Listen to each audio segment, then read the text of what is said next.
waking tonight restless, hungry. May I introduce myself? I'm Watson Pritchard.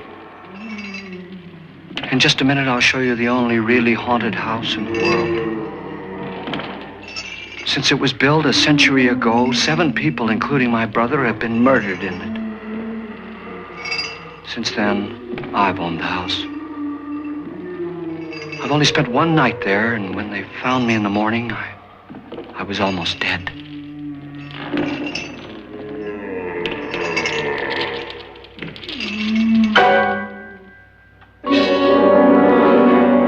I'm Frederick Loren, and I've rented the house on Haunted Hill tonight so that my wife can give a party.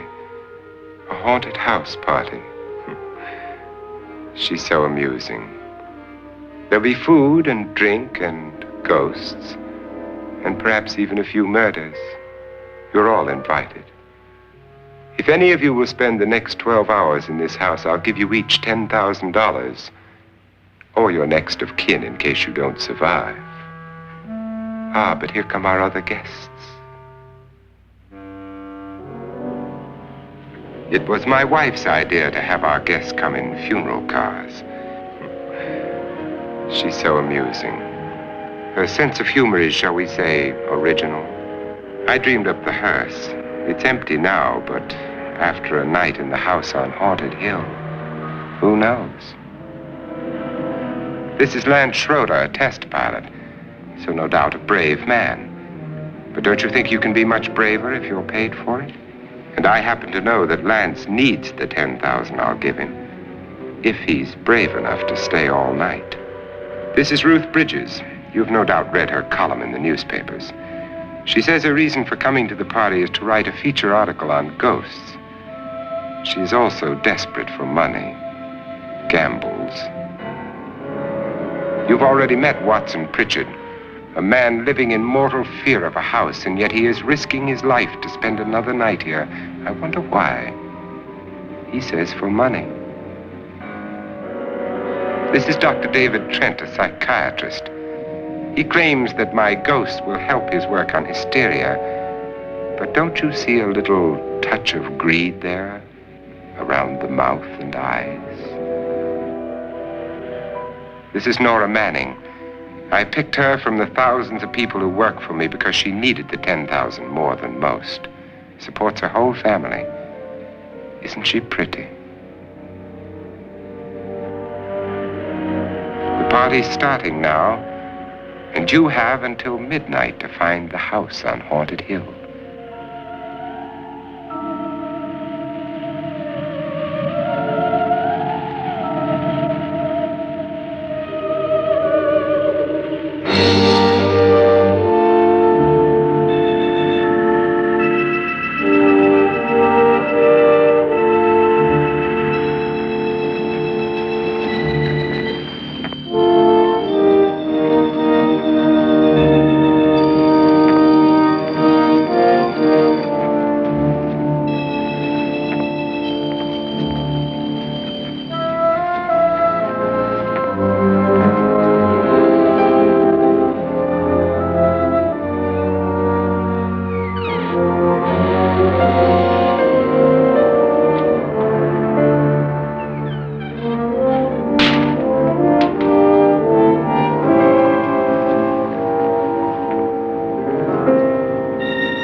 Where's everybody? It isn't a very warm welcome, is it? Only the ghosts in this house are glad we're here. Are we all strangers to each other? Don't you two know each other? I'm afraid I don't even know your name. I'm Nora Manning. Lance Schroeder. Is Frederick Loren a friend of yours? I've heard of him, but I've never met him. I work for one of his companies, but I've never seen him. I've never met the man either. Just a phone call. Do you know him? No. Well, then you're the only one of us who does. I don't know him. All the details about renting the house were done by mail. He's quite wealthy, isn't he? Millions. And 5 wives, I believe. 4, I think, so far. A $50,000 party for only 5 people is a little steep, even for a millionaire. Well, if I were going to haunt anybody, this would certainly be the house I'd do it in.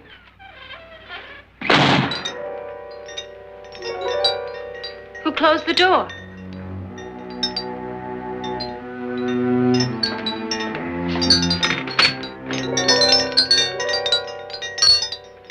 This thing's made of solid steel.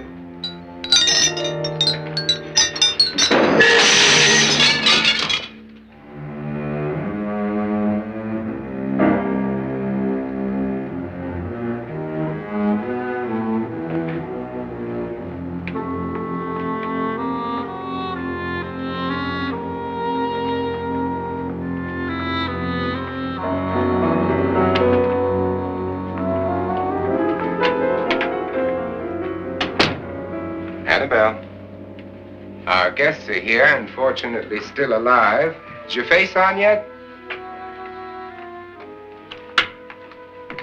Dust and dirt everywhere, and the water barely trickles.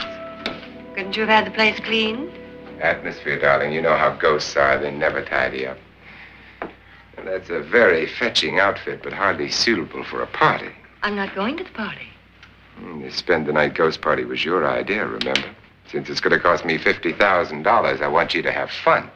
The party was my idea until you invited all the guests. Why all these strangers? Why none of our friends? Friends? Do we have any friends? No, your jealousy took care of that. I had a reason for inviting each guest. I wanted kind of a cross-section. From psychiatrist to typist, and from drunk to jet pilot. They share one thing. They all need money. Now let's see if they're brave enough to earn it. And you call this a party? Could be. Why do you always do that? It spoils the champagne. It might explode. Never does. Would you guarantee that? That isn't funny, Frederick. Make a good headline. Playboy kills wife with champagne cork. Will you join me? No, thank you. Just a sip might improve your humor. My humor is fine, thanks. And I haven't poisoned it. It's always good to know that.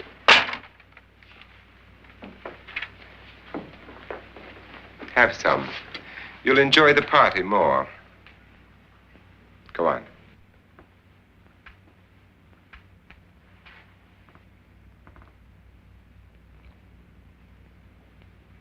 Your trust is so touching. And I'm not going to the party. Of all my wives, you're the least agreeable. But still alive. Would you go away for $1 million tax-free? You want it all, don't you? I deserve it all. Your jealousy isn't tax-free, and your possessiveness is maddening. If ever a man had grounds for divorce. But can't prove them. The time will come. You'll slip up one of these days. Think so? If I live long enough. You remember the fun we had when you poisoned me? Something you ate, the doctor said. Yes. Arsenic on the rocks. Annabelle, you'd do it again if you thought you could get away with it, wouldn't you? Darling, what makes you think that? Something about you. I hear that hanging is very uncomfortable, in case you get any more ideas. Now, don't let the ghosts and the ghouls disturb you, darling. Darling, the only ghoul in the house is you. And don't sit up all night thinking of ways to get rid of me. It makes wrinkles.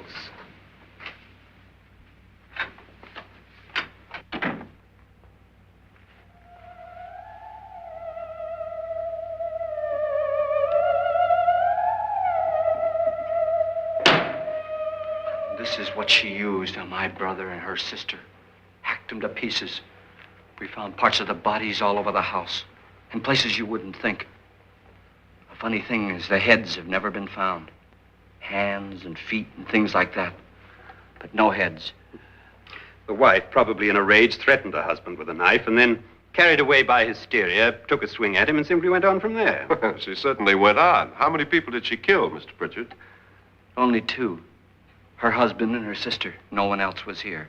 So there are 2 loose heads just floating around in here somewhere? You can hear them at night. They whisper to each other and then cry. Since our host isn't here, would anyone care to mix me a drink? Certainly. What will you have? Good evening. I'm your host, Frederick Loren. Since we're all strangers to each other, let's get acquainted with a drink, shall we? Mr. Loren, I advise you to call this party off now. The ghosts are already moving, and that's a bad sign. Let me apologize for my wife. She'll join us later. What do you have? Scotch and. Doctor? I'll have the same. Now, before the party begins, let's go over the details.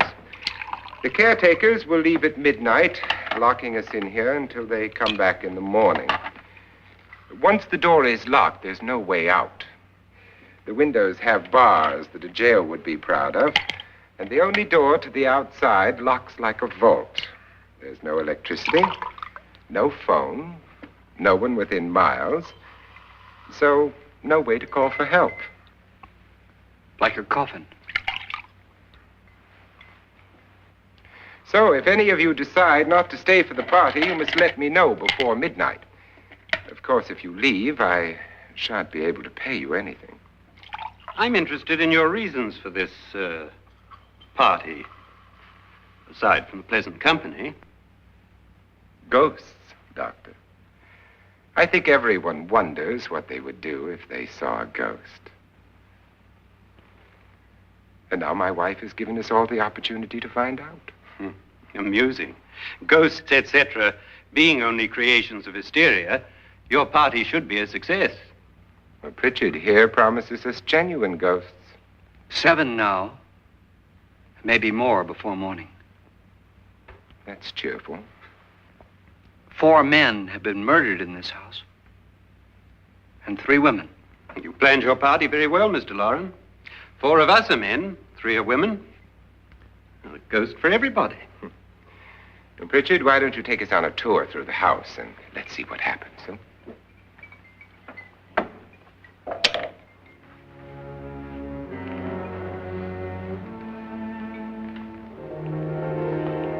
See that stain? Blood. A young girl was killed here. And whatever got her wasn't human. Don't stand there. What do you mean? Where?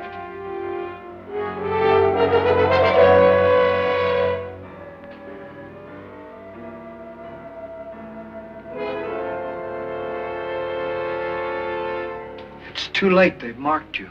Ridiculous. The roof probably leaks. Oh, that must be what it is. Who would want to haunt me? I would say any self-respecting male ghost. I hope it doesn't come back.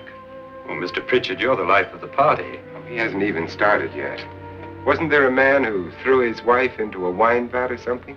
That was in the cellar. There's been a murder almost every place in this house.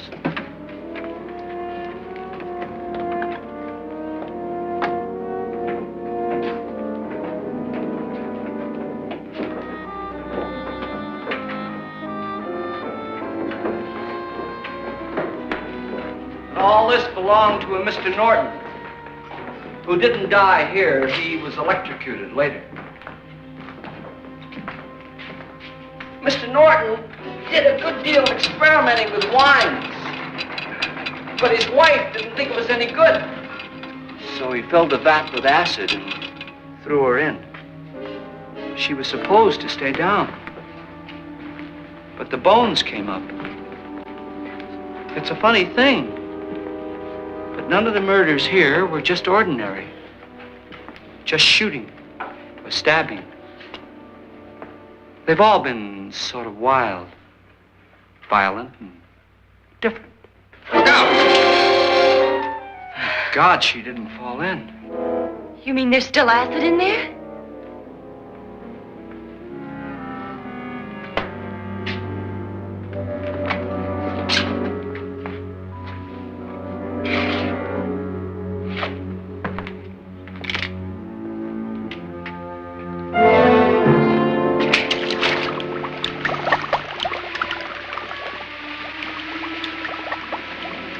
Destroys everything with hair and flesh. Just leaves the bones.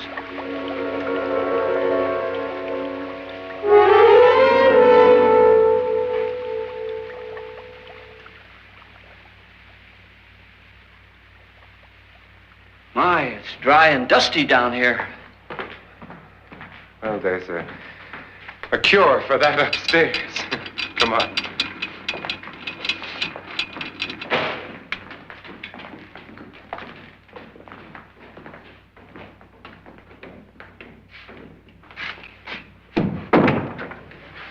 How'd you get invited to this party? No. Oh, go on. I mean, what did he tell you? Mr. Loren said everybody'd get $10,000. But he didn't say anything about being locked in. No. He just made a deal with me on the phone, but nothing about having to stay. Aren't you going to stay? If I don't, I lose $10,000. I'm going to stay, too. $10,000. Yeah. You believe in ghosts? I don't know. Well, I agree with what that doc says. You can spook yourself. I've done it in planes. Seen things that weren't really there. Or were they? What are you going to do with your $10,000? If we get it. What do you mean, if we get it? Won't he pay us if we stay? Ah, sure he will. 10,000 is no more to him than a nickel is to us. We were in an automobile accident. Now I'm the only one in the family who can make any money. Boy, I've never seen so many doors.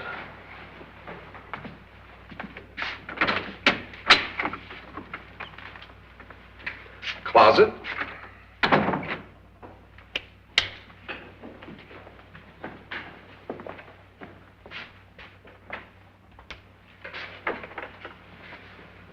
Bottles.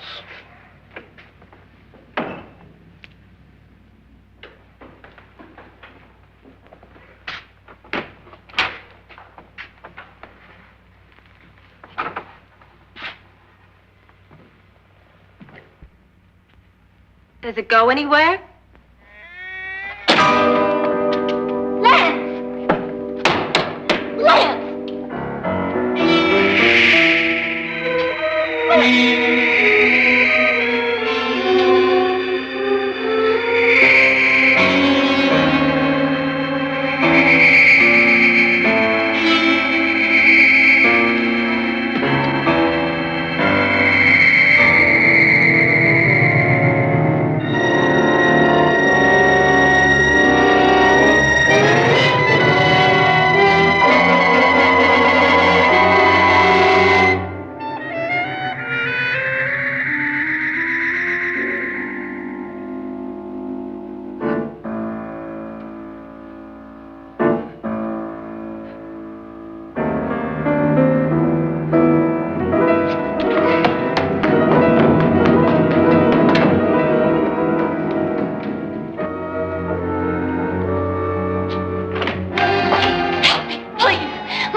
Lance is gone? Gone where?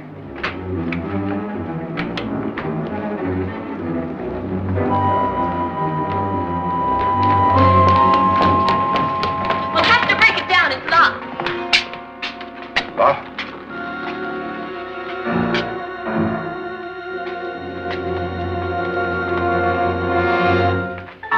You all right? Nothing that money won't cure. I must have bumped my head. And the only way you could bump your head in here is to run head on into the wall. You didn't do that, did you? Let's get a bandage on that.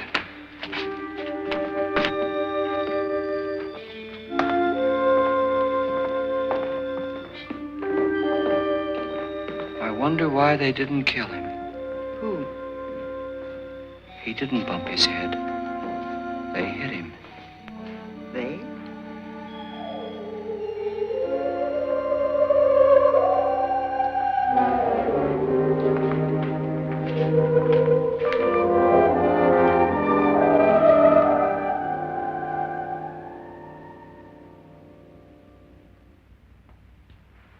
Nora, when you came in, you said something about a ghost. There was something. What did it look like? Well, it was wearing a black thing that went all the way to the floor. Weren't you a little frightened at the time? Well, yes. That, Mr. Loren, is hysteria. Well, then, Doctor, how do you explain what happened to Lance? Was that hysteria, too? You better get that checked in a day or so. Thanks, Doc.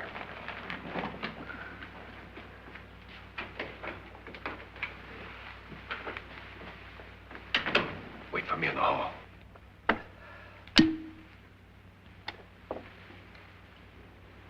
The ghosts are coming closer, Mr. Loren. You really believe in your pet ghost, don't you, Pritchard? Before the night's over, you will, too. Would you like a drink, Lance? No, thanks. I'd like one. Scotch and.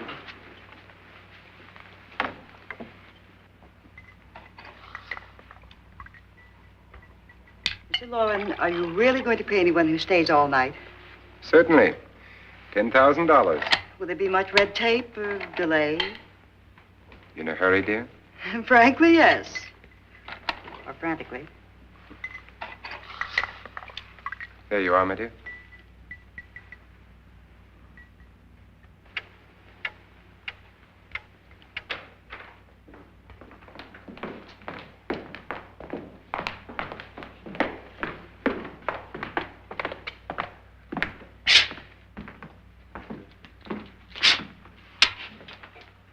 Someone or something was in here when I came in. But where? And if the door was locked, how did it get out? What you saw might have been a ghost, Nora, but what was in here with me was no ghost. I don't know. I was so scared.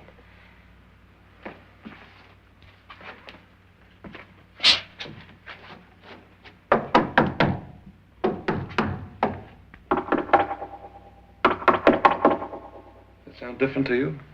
Yes.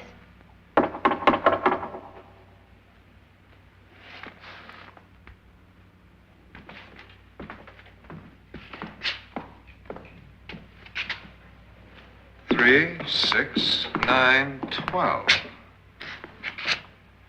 12 feet.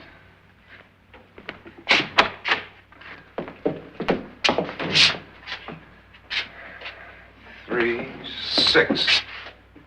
Now, I'm going to knock on the other wall. When you hear me, you knock on this wall.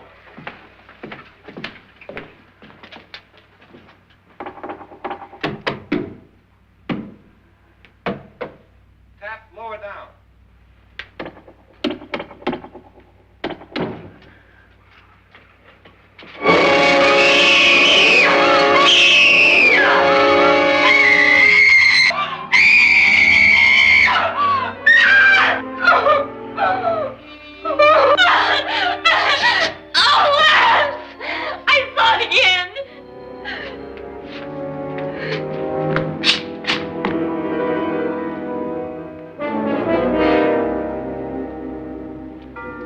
Where'd it come from? From in here.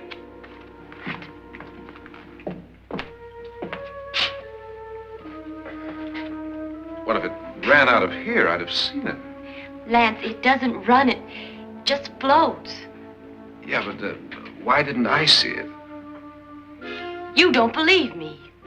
How can I?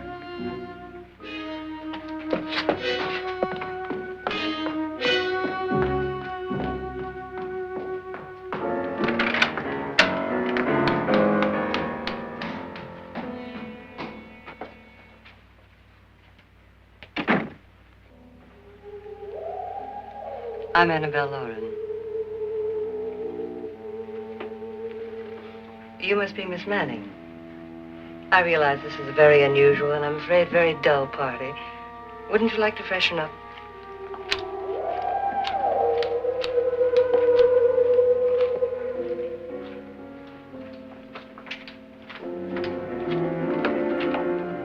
This is your room.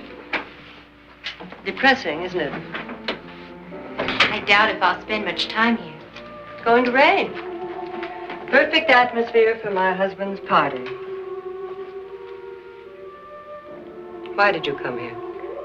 He said he'd give me $10,000. Why did he pick you? I don't know. My supervisor just came and said I'd been invited. How long have you known my husband? I just met him tonight. So? Why you?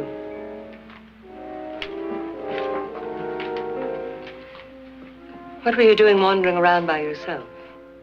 Well, I was in the cellar with Lance, Mr. Schroeder, and I just left, that's all.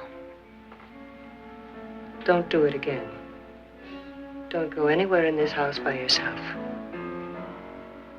Now fix your face and I'll come by for you in a few minutes. But You're in danger. We all are. But who? I hope for your sake you never find out.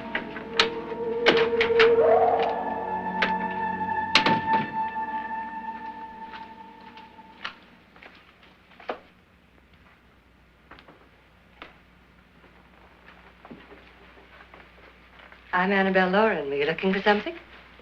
Not exactly. Are you the doctor? No, I'm Lance Schroeder. The pilot. You've hurt yourself. Oh, it's just a bump on the head. Which is my room? I believe this is it. Thank you, Mrs. Loren. Annabelle, Lance.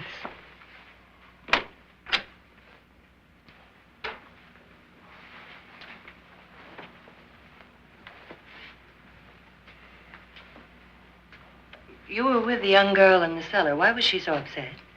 Was she? And you don't look like the type to go around bumping his head. What really happened, Lance? Well, Nora thought she saw a ghost, but I didn't see anything. She was just frightened then. And mad at me, I think. I kidded her about it. I wouldn't joke about anything else that happens here tonight. Now, don't tell me you're taking all this seriously. Aren't you? Well, I'd like to find out what hit me. Lance. If I need help, may I count on you? Yeah, sure, I guess so. Look, what's going on here anyway? I mean, what is with this party bit? This is no party. He's planning something. Your husband? I wish I knew what it was. Must be pretty big if he's going to lay out $50,000. The money doesn't mean anything. He has a reason for getting us all up here to this dreadful old house. Well, what for? He doesn't even know us. Maybe that's exactly why you're here. Well, what can he get away with? Oh, he thinks that big money like his can get away with anything. You know, of course, that I'm his fourth wife. The first simply disappeared. The other two died. Lance, I don't want to join them. You mean he, Oh, his doctor said they died of heart attacks. 2 girls in their 20s. Well, what can he do? My husband is sometimes insane with jealousy. Nothing matters to him then. Please be careful. Would he hurt you? He would kill me if he could.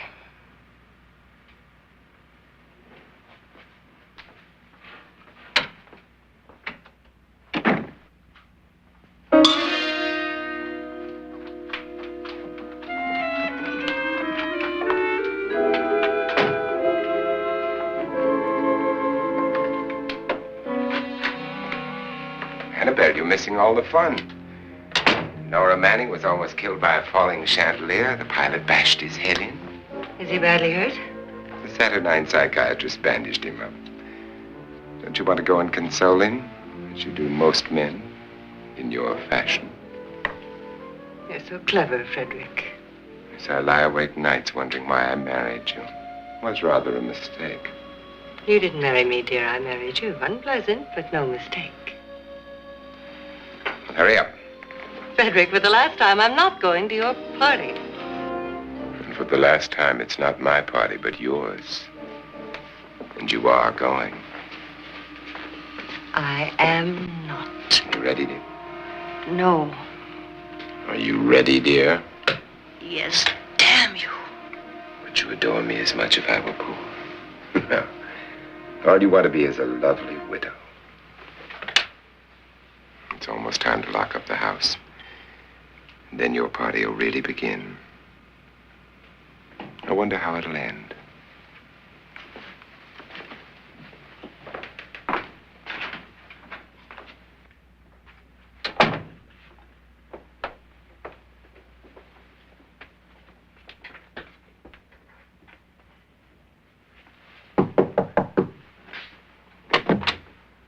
It's close to midnight, Lance. Okay. I'll be down in a minute.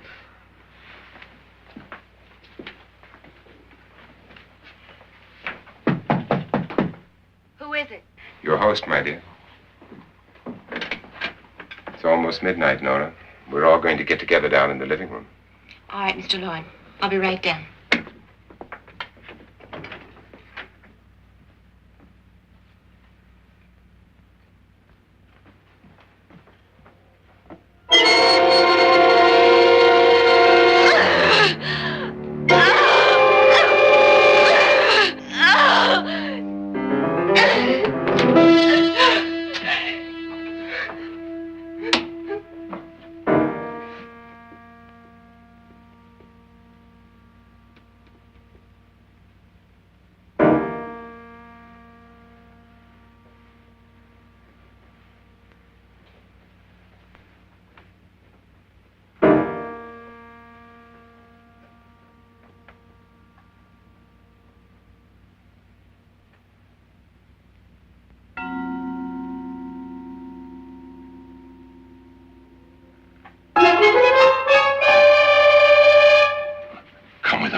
Come with us before he kills you.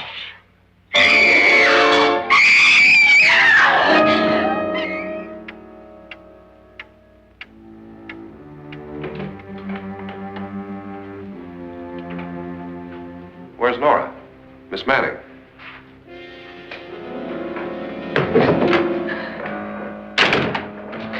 I don't want to stay here. Nora, what happened?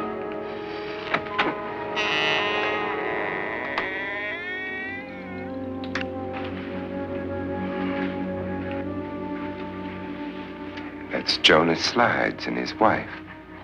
They've been caretakers here for years. She's blind, you know. I'm not going to stay here. Well, Doctor, it looks like we have a real case of hysteria on our hands. I think she's just a little upset, not hysterical.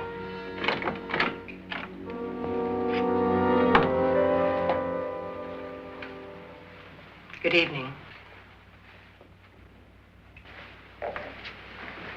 Hello, my dear. This is my wife. These are our guests. Ruth Bridges, Dr. Trent. You know Watson Pritchard, of course. Nora Manning, and this is Lance Schroeder.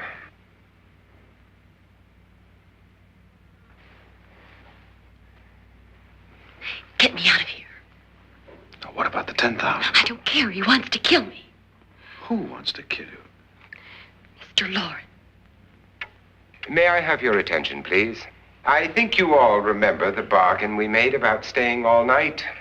$10,000 apiece. If any of you don't survive, $50,000 will be divided amongst the rest of you. If I should die, you will be paid by my estate. When the door is locked from the outside by the caretakers, we'll all be forced to stay in this house until morning. If any of you decide not to stay, you must leave with the caretakers now. You won't have a chance to change your minds later, because there'll be no way to get out. I don't want to stay. Wait.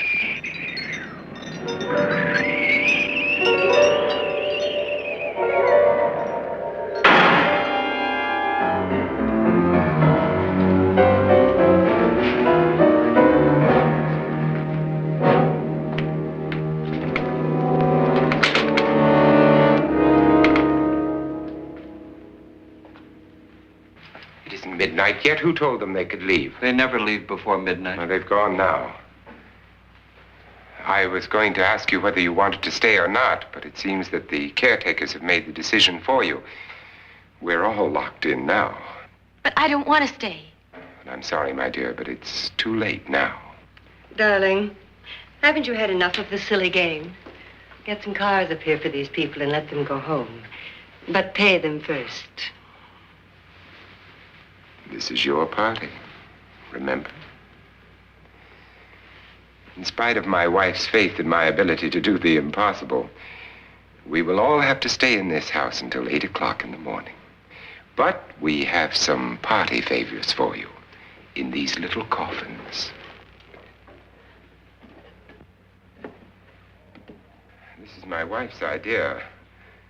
I must say, I think it's rather dangerous. I suppose you all know how to use one of these things, but in case you don't, you just press down on this lever with your thumb and then pull the trigger. You see, they're loaded. These are no good against the dead, only the living. Doctor? Lance? Nora? Go ahead, take it.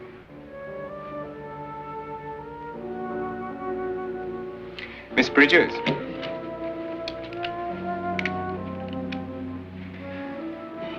And here's yours, dear. I don't need it. It was your idea. Who knows, you may want to use it on me before this night is over. Throw these guns away. They won't do you any good. I agree with Pritchard on that point, although not for the same reason. Dr. Trent, don't you approve of our little party favors? Suppose Nora had had a gun when she mistook the blind woman for a ghost. I don't think anyone else is going to walk around in total darkness. Oh, I'm sure we're not going to go running around the house shooting each other, aren't you? Who knows? Fear makes people do amazing things.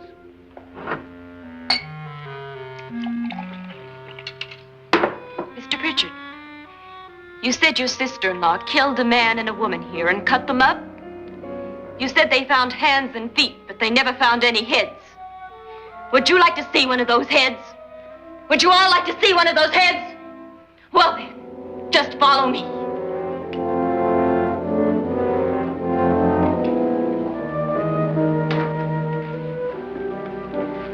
Darling, I really don't need this.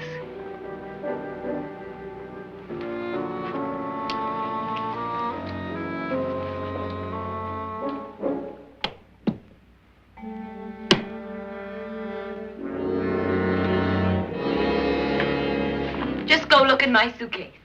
Just go look.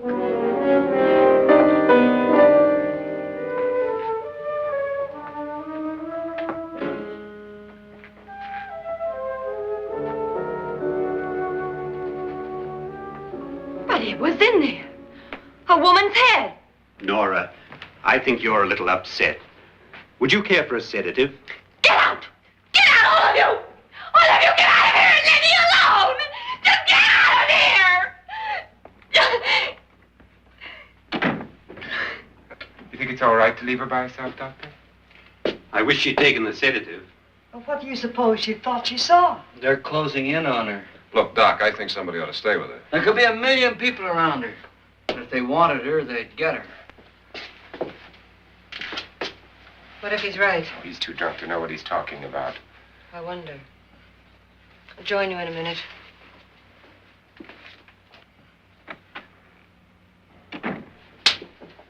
Do you think it would do any good if you went in and talked to her? Well, do you think there really was a head in her suitcase? I don't know.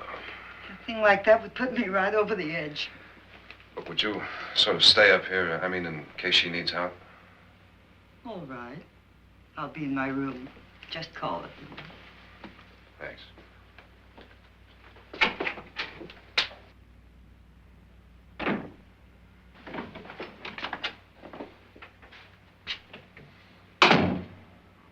Are you sure there are only 7 people in this house? Positive, except for the ghosts. I don't believe in ghosts, nor in frightening women. In Nora's case, it's gone far enough. Perhaps too far. What do you suggest we do about it, Doctor? Don't frighten her anymore.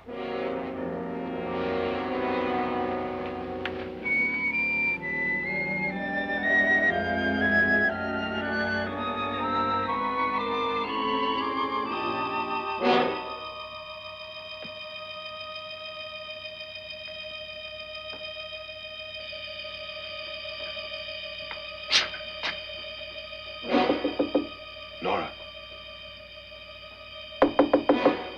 Nora?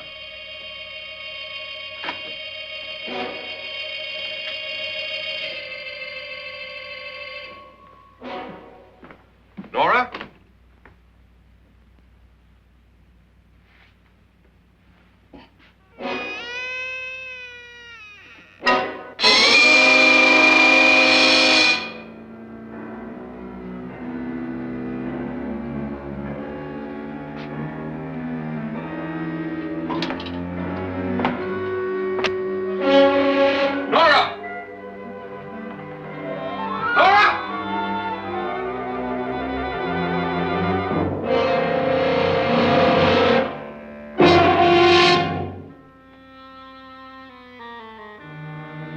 What do you know about this?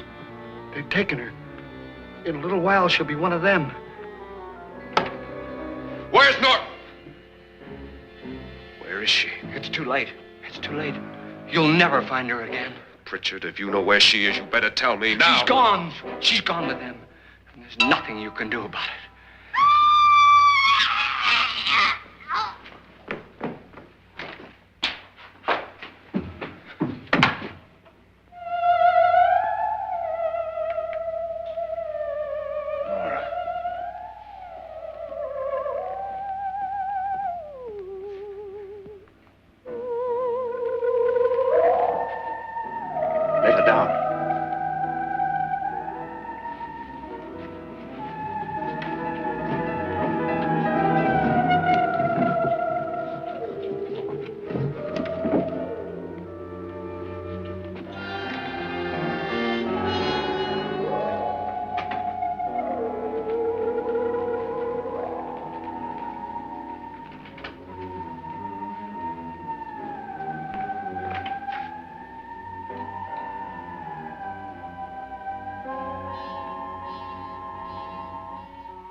Nora?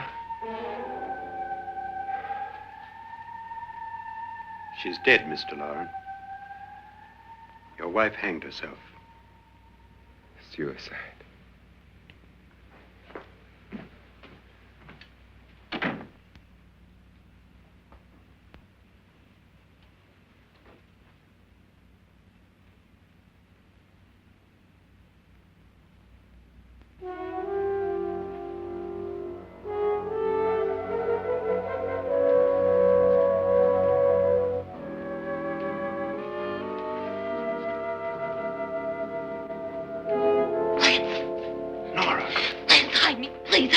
What's the matter? Hide me.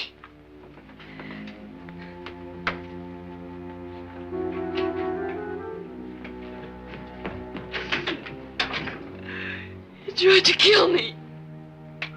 He grabbed me and choked me and put me in that room. And then he went away and left me. Who? He thought I was dead. Who? Mr. Loren. Are you sure about this? I don't know. It was dark, but it must have been him. Has anybody seen you since he left you? I heard some people in that room, but I went by and nobody saw me. Mrs. Loren is dead. But how? Loren said she committed suicide, but I think somebody killed her. Him?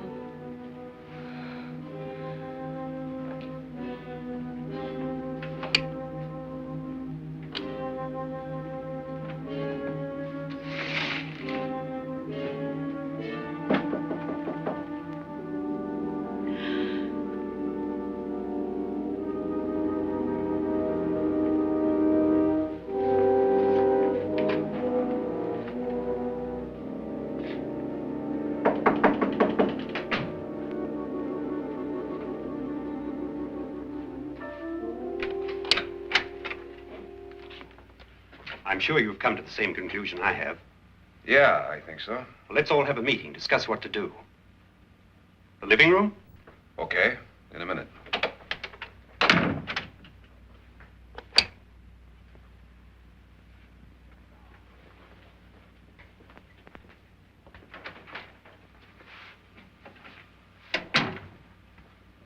I gotta go downstairs. Now, you lock yourself in here and don't let anybody know you're here. If he thinks you're dead, he won't come here. And I'll get back as soon as I can. You'll be all right. And if you have to, you use it.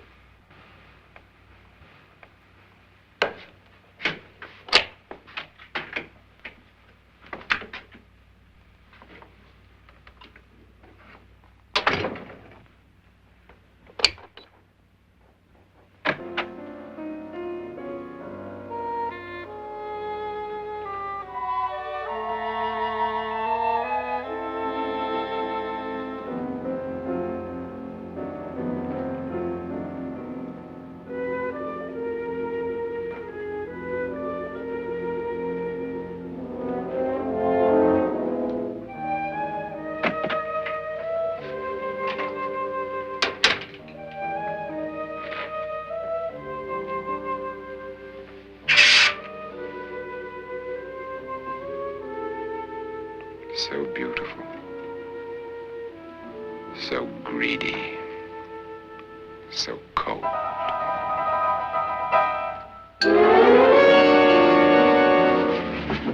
What are you doing in here? Wait. Don't wait. What do you mean coming in here?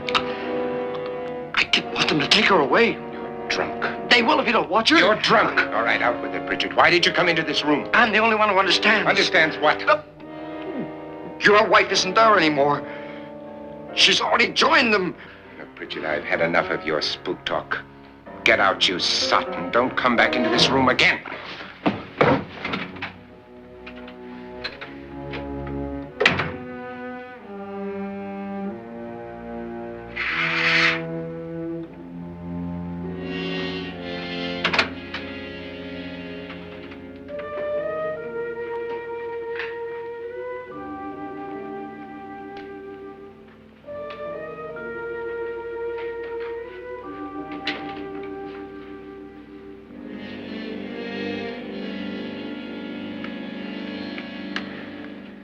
Where's what's-her-name?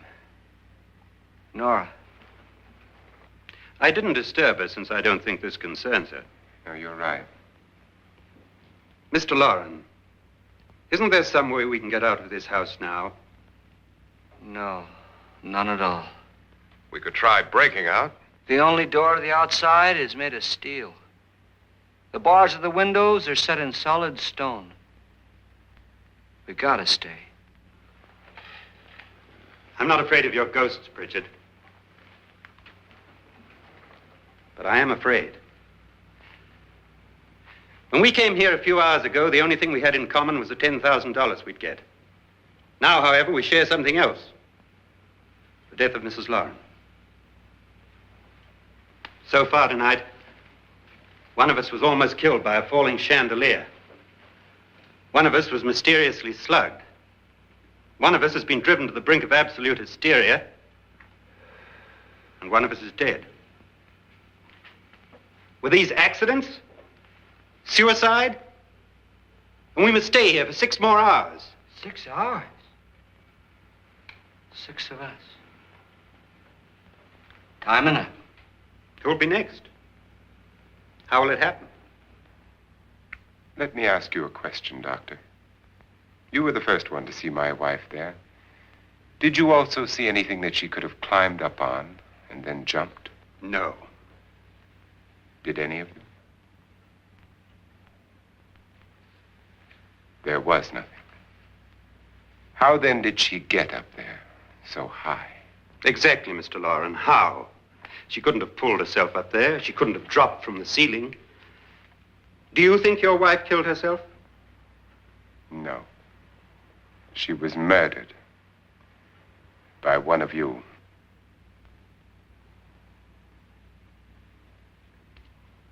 Or you, Mr. Loren. To deliberately kill someone, you must have a reason. We were all strangers to your wife. Only you had a motive for murder. What husband hasn't at some time wanted to kill his wife?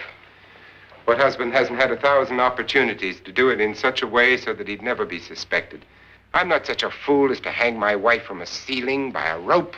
The fact remains that you, or one of us, murdered Mrs. Loren. And that's a matter for the police. So how do we get the police? That's my point. We can't until morning. What began as a silly party given by an eccentric has now involved us all in murder. For once, Pritchard may be right. If another murder's in the works, let's stop it now. Another murder? Why not? Maybe one of us saw too much. Why should even a millionaire want to give each of us $10,000 to spend one night in a gloomy old house? To see some ghosts, have a party? No. Have you finished trying me, Doctor? And is the verdict guilty of murder? Oh, this isn't getting us anywhere. Somebody killed Mrs. Loren. We know that. One of us is guilty and the rest of us are innocent. Okay. Now, what we have to do for the next 6 hours is protect ourselves from each other. You really think? I don't think anything. I just know that I'm going to my room. And if anybody comes in, I'll shoot him. Or her. And if we all stay in our rooms, we'll be safe. Because the innocent will have no reason to leave his room. And the guilty will admit his guilt if he or she does. And we all have guns. And we're all agreed? Oh, I wish this night were over. Rooms? Guns? I tell you, it doesn't make any difference. They aren't through with us yet.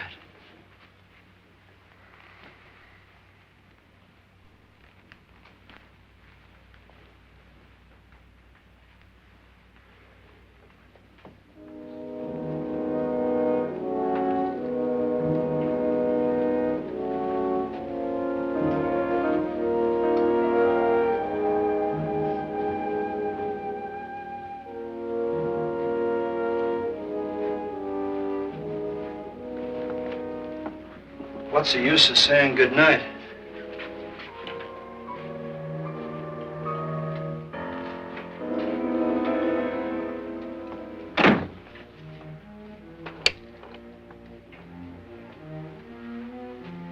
Good night.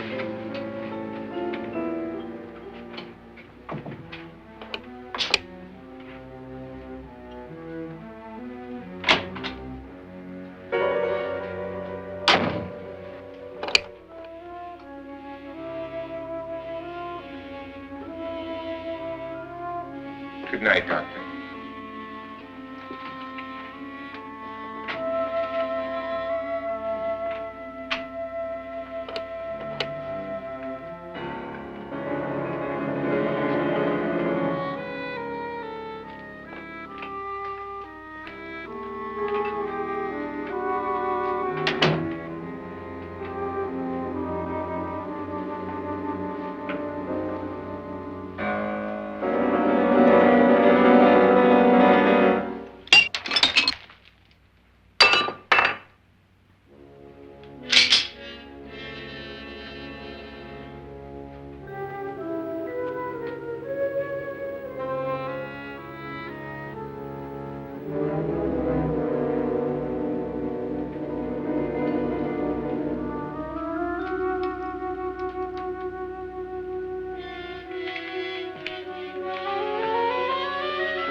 Nora, it's me, Lance.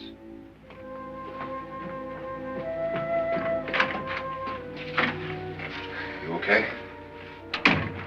They've all gone to their rooms and locked themselves in. Lance, I've been thinking. It was so dark down there. Maybe it wasn't Mr. Loren. It was him, all right. He tried to kill you, and he did kill his wife. How can you be so sure? She tried to warn me, asked me to help her. The doc thinks he's going to try and kill one of us. Now, there must be a way out of this place, and I'm going to find it and get the police before he does. I'm going with you. But if he finds out you're alive... No, Nora. You're safer here than any place else. Now just lock yourself in and keep quiet.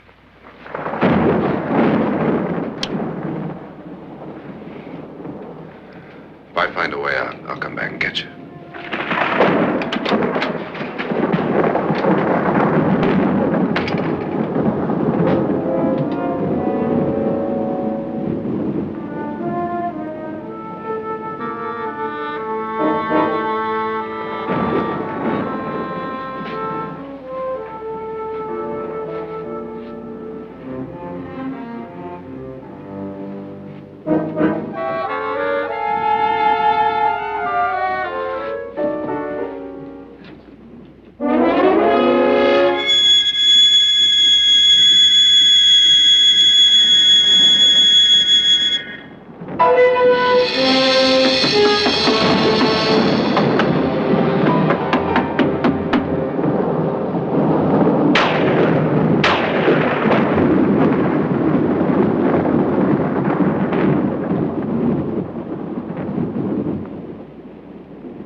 An admission of guilt, Doctor? Certainly not. There's either somebody else in this house or one of us has left his room. Did you hear anything? Organ music? That, and someone walking. You got yours? Ready? You look downstairs, and I'll look up here. Why not together? There may be only minutes, seconds left of someone's life. Why waste time?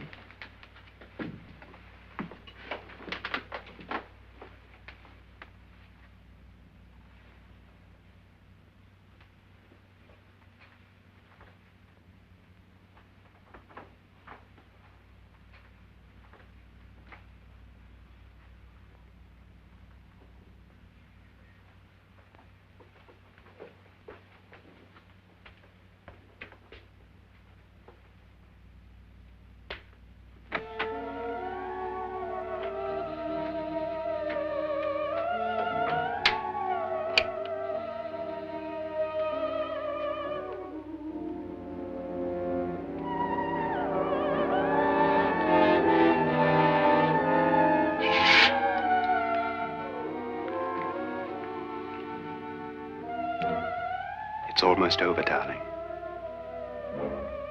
Every detail was perfect.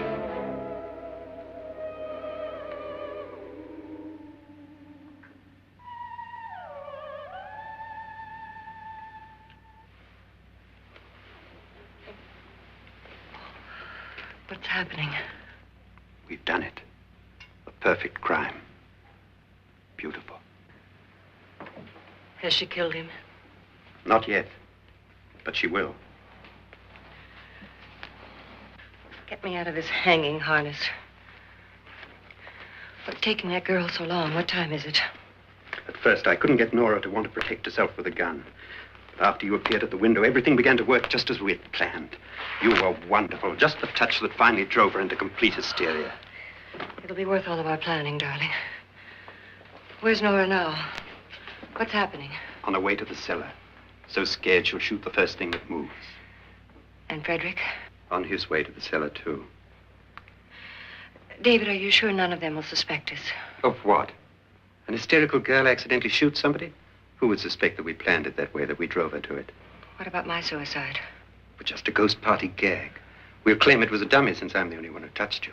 And the caretakers? Well, they had no idea what they were really doing.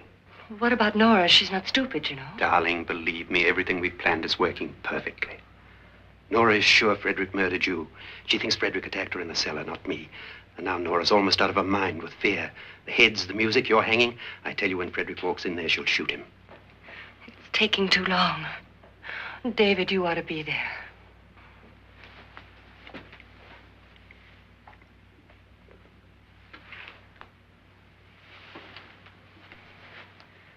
When you hear the shot, come down to the cellar.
David? David?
You've got it all. Everything I have. Even my life. But you're not going to live to enjoy it. Come with me, murderess. Come with me.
Was indeed perfect.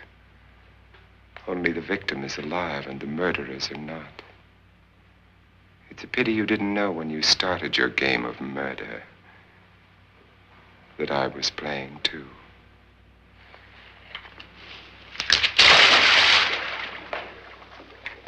There must be some way to get in here. Oh, it's right along here somewhere. Lance! I've shot Mr. Loren. He's down in the wine cellar. Alive? I don't think so.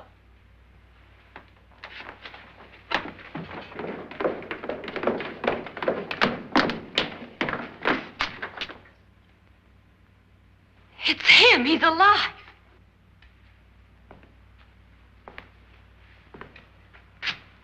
You didn't shoot anyone, my dear. I loaded your gun with blanks. I can tell you all now.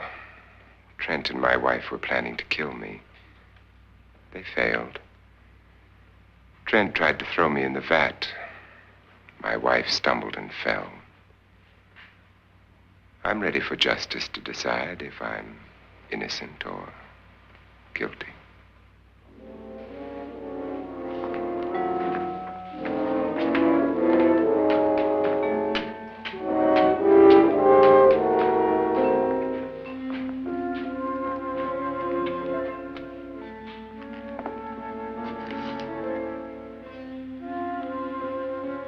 Now they're 9.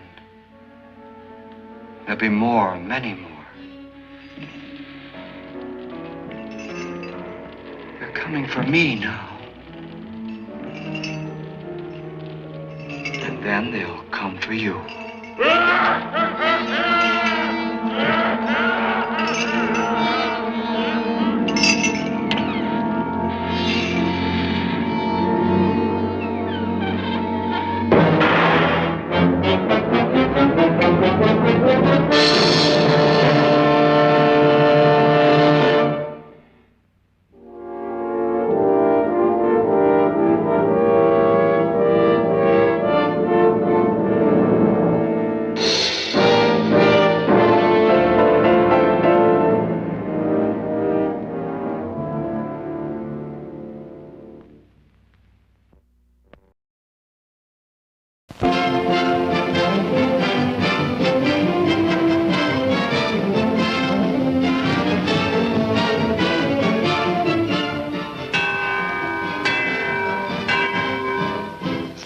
Till showtime. Why not add to your enjoyment with a delicious confection and drink at our attractive refreshment stand?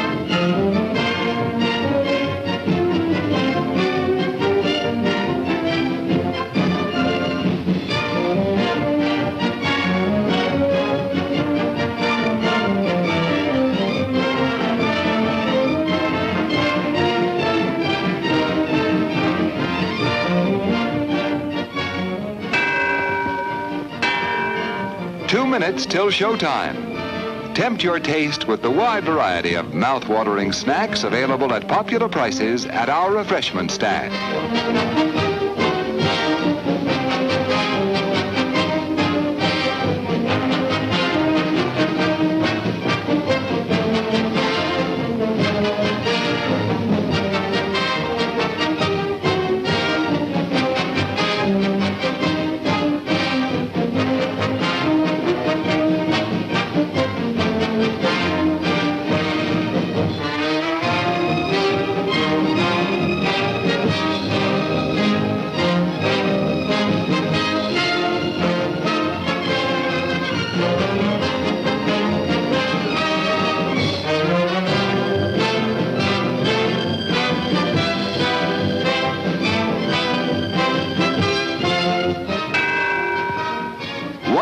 Till showtime. Satisfy yourself with a thirst-quenching drink.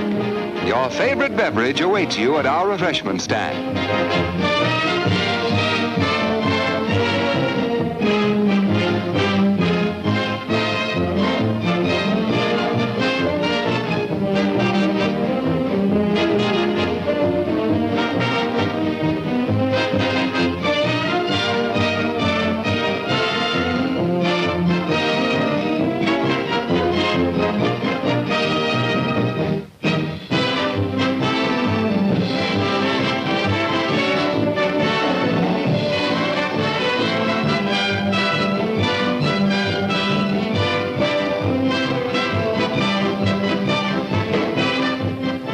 The show is about to start, folks, but the refreshment stand will remain open for your pleasure.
get nasty, my little friend. Your puppy is not going to hurt you one bit. Just relax and sleep. Sleep, sleep, sleep. And in the morning, you'll find yourselves in your new home. Eh, my pets?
Good morning, Doc. What you got there? Aaron, I found some new friends. Listen. Wasp, you better be careful. They can sting a man to death. Don't worry, we understand each other. They know who their friend is. They can tell.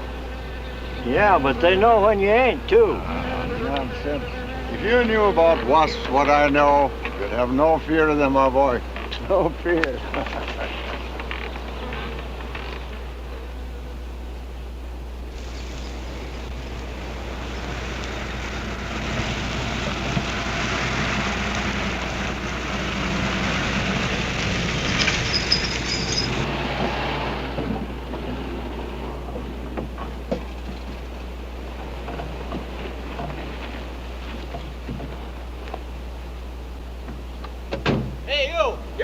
Here. Hello there, Mr. Barker. Yeah, surprised to see you out here in the field, sir. How are things running at the front office? Smooth as honey, Renfro. I see here you turned in over 1,000 pounds of orange blossom honey and 400 of beeswax last month, Renfro. Congratulations. You've made the top of the list again. Thank you, sir. Holiday honey needs your kind of man, Renfro. You stay with it, and I can see a bright future for you with the company. Well, I do try to do my best, Mr. Barker. I try to take my inspiration from the bees. Always busy, busy, busy. Yes. What about this fellow, Dr. Zinthrop? Zinthrop? Boy, there's a nut. Him and his bees. You know, it wouldn't surprise me someday to see him flapping his arms, taking off after some queen bee with the rest of the drones. Well, he's paid to do research on royal jelly. Haven't had a progress report from him in a month. Well, he has a little workshop up there back of the orange grove. Keeps a few colonies. I suppose I better go up there and take a look.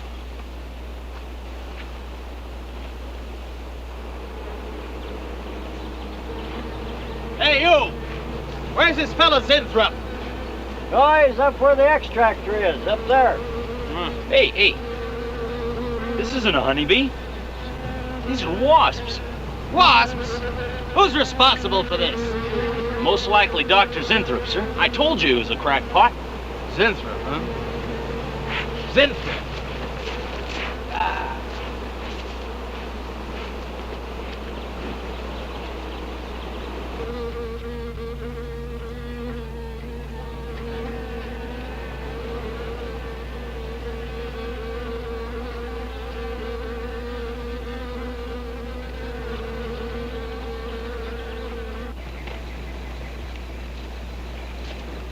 Winthrop! Winthrop!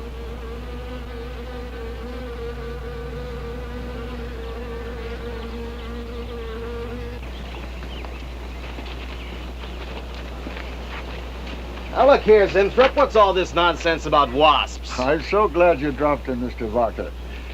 Mr. Barker, I'm on the verge of a great discovery. Discovery? What do you mean? Well, sir, I almost perfected a new method of extracting royal jelly from the queen wasp. According to my figures, you're better at extracting funds from the company. Now look here, Winthrop, over $1,000 last month for miscellaneous. Yes, I know. But, Mr. Barker, let me just show you something. Just let me show you something. Already I've learned to slow the process of aging. Soon, I shall be able to reverse it entirely. What are you getting at, Winthrop? Look, what do you see? I see a big dog and a little dog. Let's say an old dog and a young dog. All right, so what? Well, they're exactly the same age. You see, the little one, Greta, has been given regular injections of my compound from the queen wasp. Just like I told you, Mr. Barker. Now look here, Winthrop. I understand about science and progress and all that, but you were attained to extract queen bee royal jelly. Now, it's a health food, a cosmetic.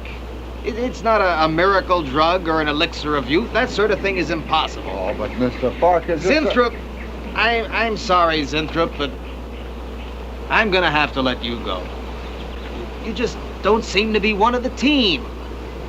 You understand. Good luck. I'm sure you'll fit in somewhere.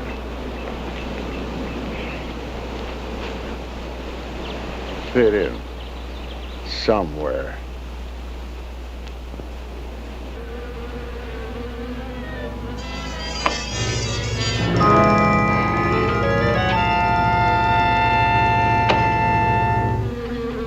Oh, now, don't worry, my friend. We shall find a home somehow, somewhere. Oh, but you sound impatient. I know. It's your babies, huh? They're hungry and they must be fed. Now, how would you like a nice, juicy little caterpillar, huh? You'd like that, wouldn't you? There. Now, you must eat them. Be strong because, well, we have a lot of work to do together. Yes, sir. A lot of work.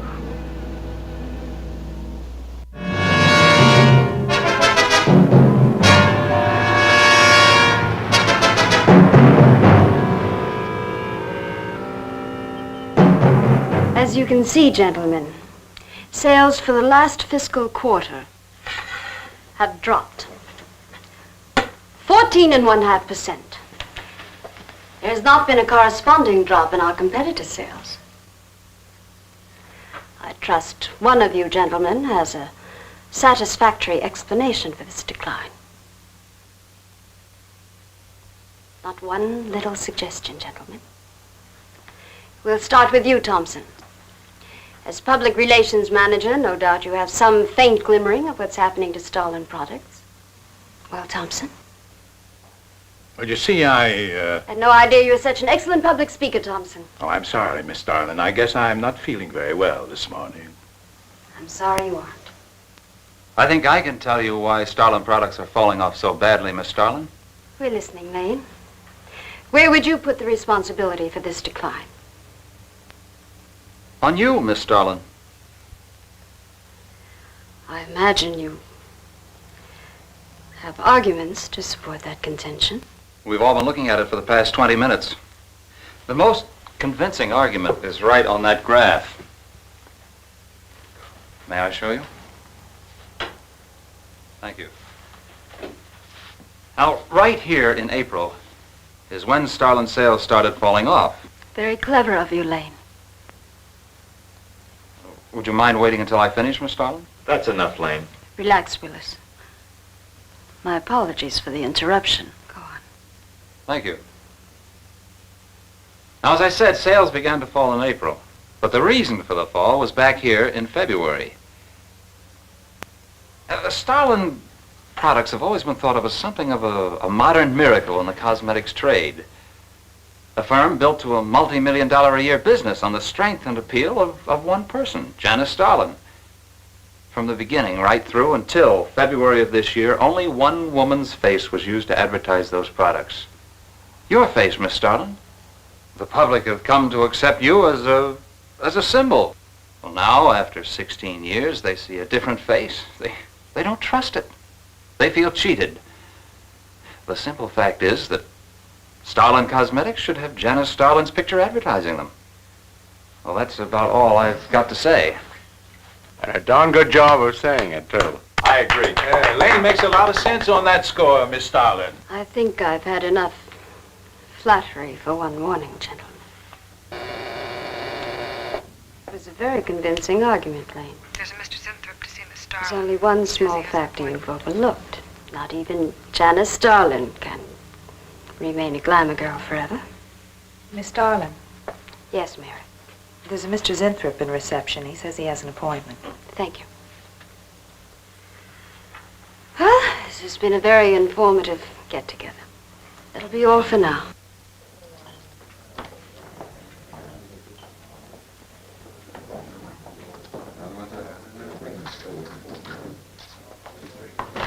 Oh, Arthur. Yes, Miss Starlin. I'd like to see you in my office, please. Sure, Miss Starlin. Take it easy, hotshot.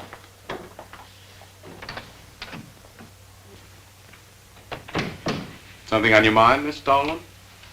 You've done some work on royal jelly, haven't you? A little. Are there any real therapeutic values in it? Well, I'd say so. Of course, a lot depends on each individual's reaction to the stuff. What do you mean? Just that no two people react in precisely the same way. One man's meat's another man's poison. Oh. But you think royal jelly can be beneficial in some cases?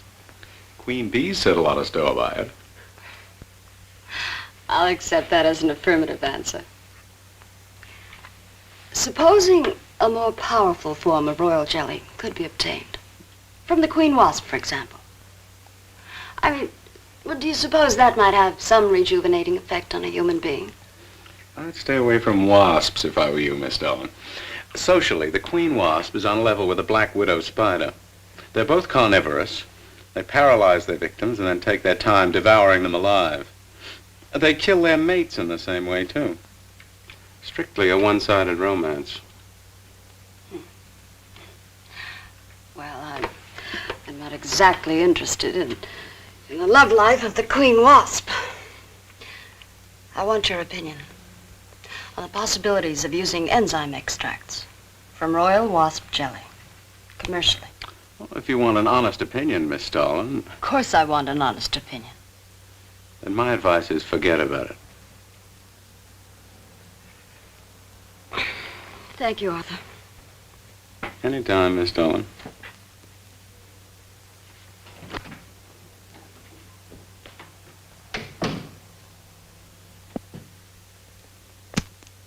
Have Mr. Zinthrop come in. Yes, Miss Starlin. You can go in now, sir. Oh. About time.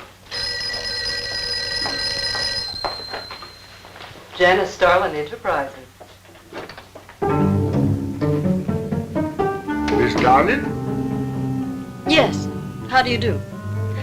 I'm afraid I won't be able to give you much time, Mr. Zinthrop. But it is I who give you the time, Miss Starlin. Oh, yes. Plenty time I give you. 10, maybe 15 years I give you. I want you to understand one thing very clearly, Mr. Zinthrop. I expect absolute proof of what you've claimed in your letter. Tangible proof, not words. Such proof you shall get, madame. And more. But I think I better show you in the laboratory, yes? All right.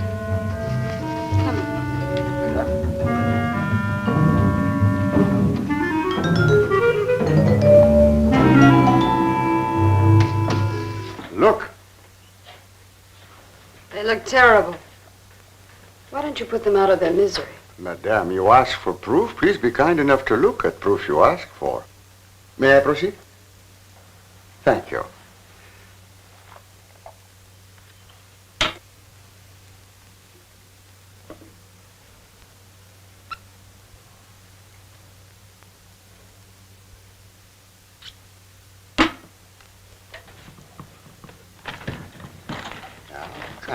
Come, little.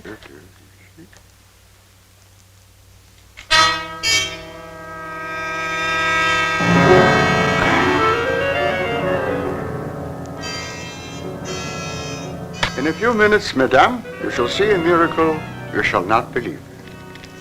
Oh, no tricks. You may look if you like. I have no tricks.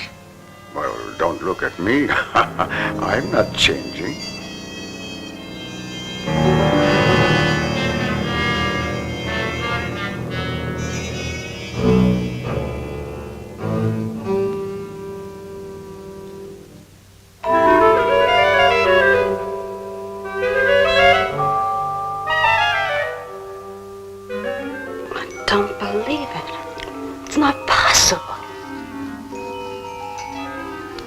I see you do not believe one animal, so I bring two. I show you again, yes? Yes, I must be sure. Yes, madame.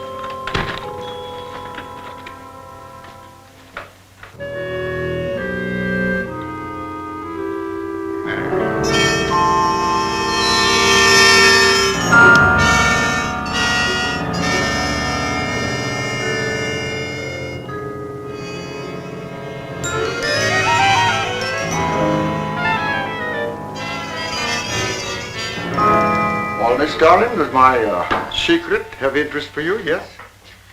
What are your terms, Mr. Zinthrop? First, I must have a laboratory equipped with everything I need for my research. If we're successful, well, I ask for a little percentage. But I must get full credit for my discovery. That is most important to me. I'll have Gordon draw up the contracts. Oh, contracts. Contracts I do not need. You give me your word. Good enough for me. You amaze me. Frankly, when I received your letter, I thought you were just another eccentric. But there was always a chance you might not be. Then you walk in here and show me nothing short of a miracle. 2 miracles. And you say that you'll accept my word that I won't cheat you. You won't. I know you're a good woman, even if you do not like other people to know it. However, my formula may not be good for human beings. I have not tested yet. You will on me. Oh, no. There might be danger. Those are my terms, Mr. Zinthrop. Jonas Starlin will be your next guinea pig. Very well. Though it may take a little time to prepare sufficient extract. A week, maybe more. I'll make whatever arrangements you may need for your equipment. Thank you, madame. Now I see how you built all this. I'm very close to losing it, Mr. Zinthrop. Maybe working together we can save Jonas Starlin Enterprises. Maybe even make it bigger than ever before. Yes. Oh, yes. I'm sure the next 3 months we will see a rise in Starlin sales that will surpass anything we've dared imagine. Mr. Zinthrop is working on the final stages of a development that will revolutionize the cosmetic industry. He's to have a free hand in his experiments and will be answerable to no one but myself. At the moment, I cannot divulge the nature of Mr. Zinthrop's experiments, but I can assure you it will bring worldwide recognition to Jonas Starlin Enterprises.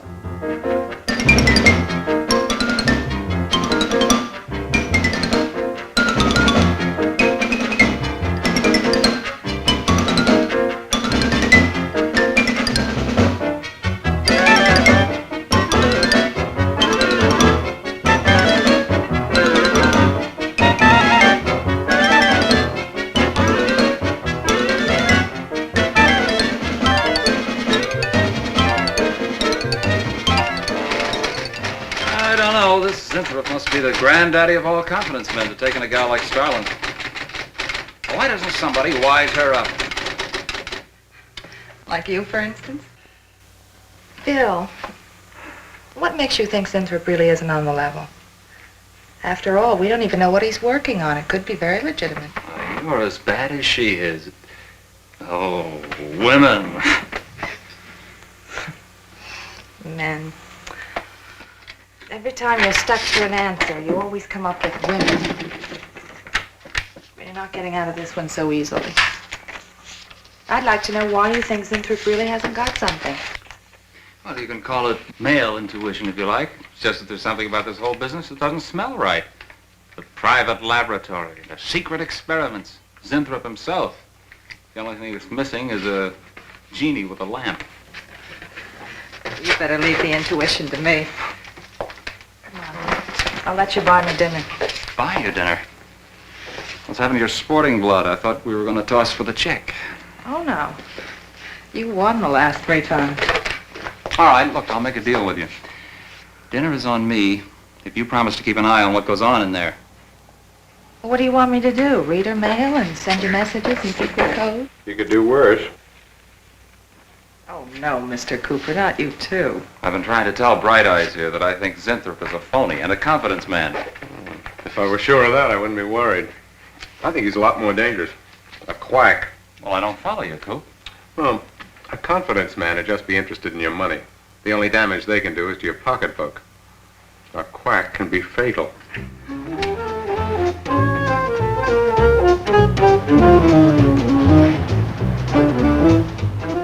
So I says to him, I says, listen, Irving, I'm getting sick of this TV every night. I mean, you know, we can do the same thing in a nightclub.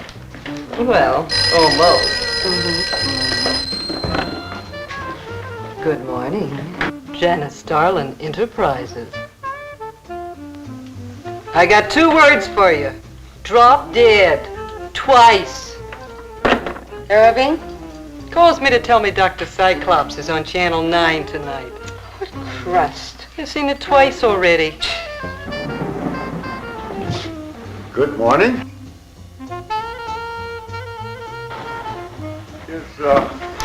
Is Miss Darlin in her office now? Miss Starlin's in conference. Would you like to speak to her secretary? Oh, no. Just say to Miss Darlin I should like to see her when she has time, huh? Yes.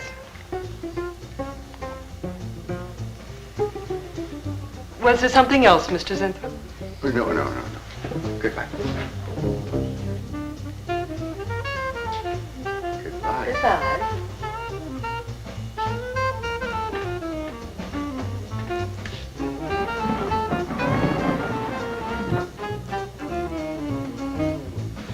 What a character. A regular 2-eyed Dr. Cyclops. Even the bow. Good morning. May I see Miss Zodling, please? He's a real weirdie. Wonder what his game is. Who cares? You know, Morton thinks he's a crackpot. I heard him telling Cooper so. Old Bug Eyes really has the execs worried. About what? That's just it. They don't know. Oh. So anyway, back to Irving.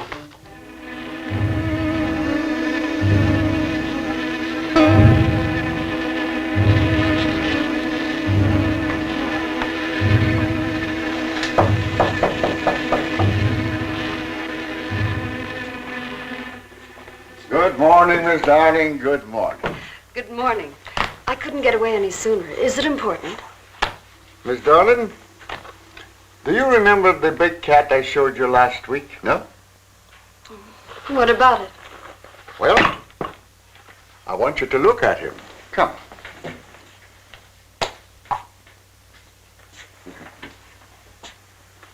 No. Quite a difference, yes? That's incredible. The same mark. It's a cat. You're young again. Can you realize what that means? You're a kitten again. Your whole life to live over. How does it feel? I think perhaps you'll be able to find out for yourself, Miss Darling. Today will be your first injection. Come.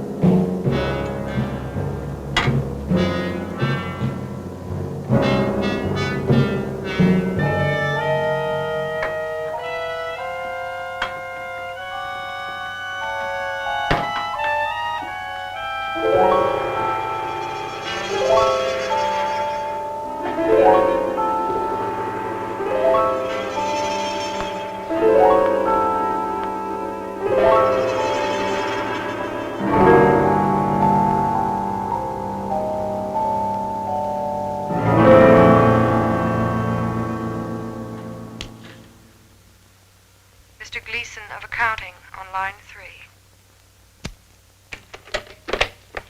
What is it, Gleason? I sent you a memo. Mr. Zinthrop has carte blanche to order anything he requires. It is no concern of yours, Gleason. Make out a check for the full amount.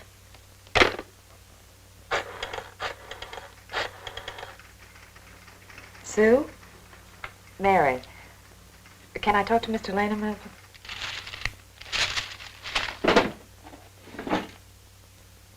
Bill? Hey, listen.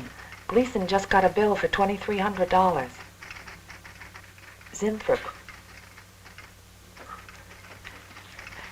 Enzyme extracts.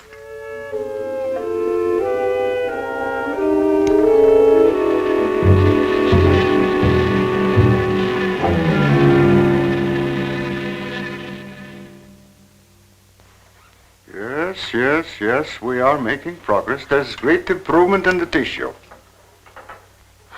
Why is it taking so long? It's the 3rd week. You forget, my dear, there's more to you than a little kitten, no? Besides, there's a difference in metabolism. Why not increase the dosage? Wouldn't that step up the process? Patience, my dear, patience. We must tread lightly, with care. Your arm, please.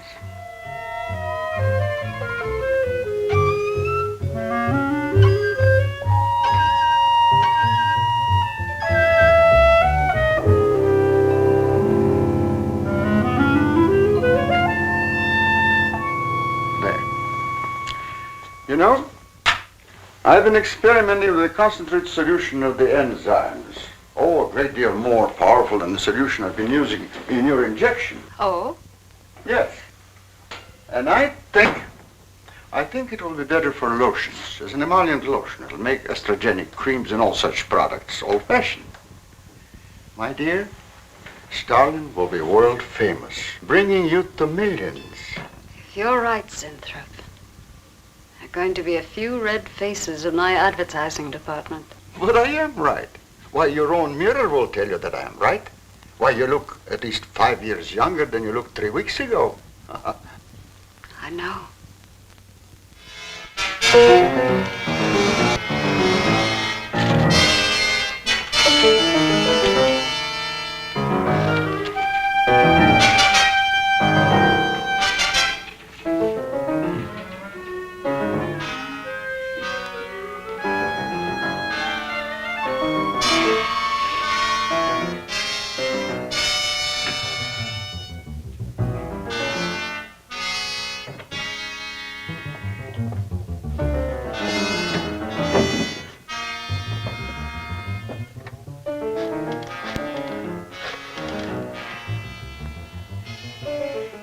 Let me talk to Bill a minute, Sue. Thanks. Bill, I think I've got it. Yeah, I'm a nervous wreck. At lunch. You'll have to translate for me, Coop. I'm not very good at that technical stuff. Pseudo-technical. Mr. Zinthrup's a very capable confidence man, from what I read in his letter. He claims he can stimulate the processes of rejuvenation through the use of enzymes extracted from wasps. Oh, for... Well, what are you two Sherlocks going to do about it? Right now, I don't know. Frankly, I'm getting tired of the whole business. That woman's so intent on holding back time, she's ready to fall for the first phony line she hears. Wasps. Bill. Face the facts, Mary. Janice Starland has built her whole life on youth and beauty. Now that she's losing them, she's scared to death. Well, right now, she's on cloud 9 with that quack Zinthrop, but I'd hate to be around when she comes back down to earth. Well, maybe we can let her down easy. I think we owe her that much. Yeah. Well, what are we going to do? We can't just let Zinthrop build up her hopes and then knock the props out from under her. How can he do such a terrible thing? Poor Jan. There must be something we can do before it's too late. He's got a mighty convincing argument. Very impressive to the layman. 10 to 1, he's got a record just as impressive. Well, there are ways to find out. The answer might be right here in our hands. Heads. I'm going to keep this letter for a day or two. Wait a minute. Suppose she finds out it's gone. I'm the only one with access to that desk. She'll know I took it. Well, it's a chance you have to take, Mary. I think we can be pretty sure that Coop knows what he's doing, honey. Oh, come on, young lovers.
What is it, Maureen?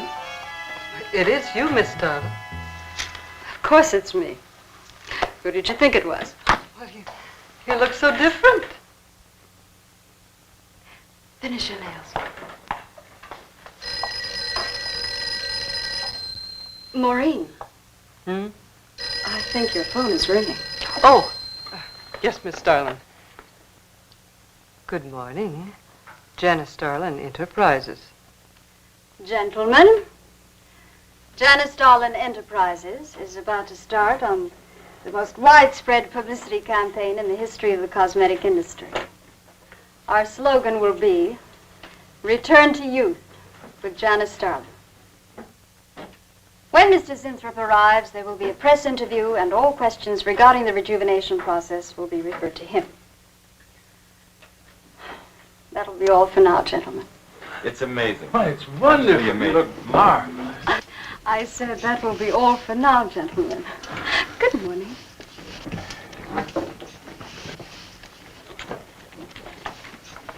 Oh, not you, Mary. Wait a moment, please. Yes, Miss Darling.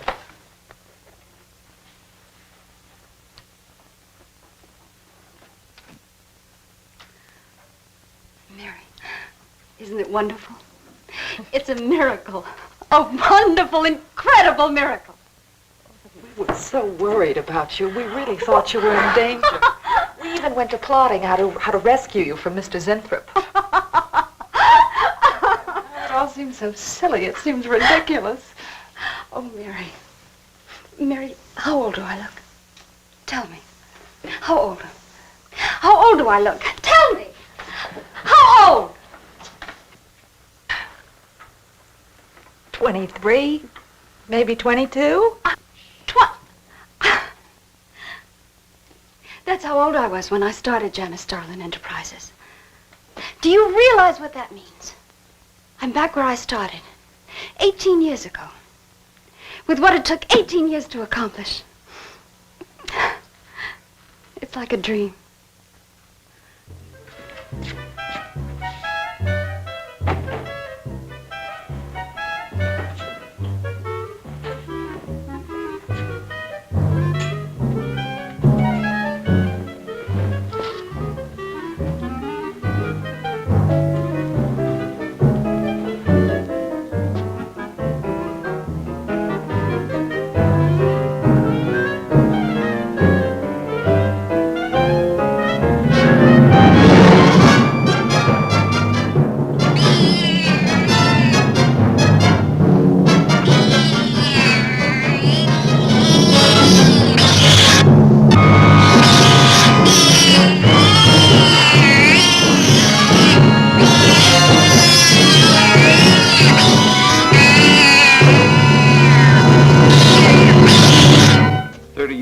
A bunch of quacks were treating people with monkey glands.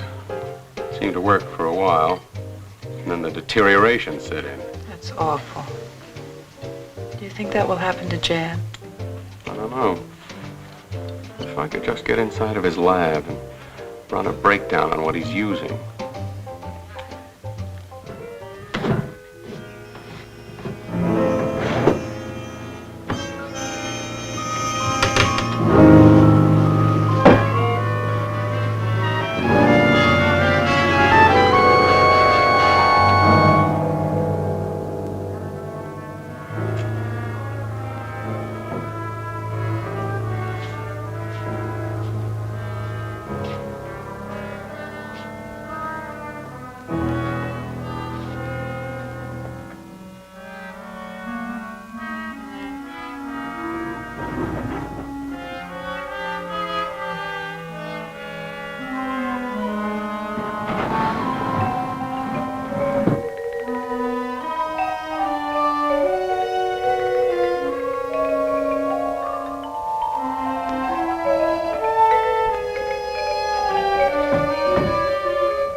Mr. Zenthrop!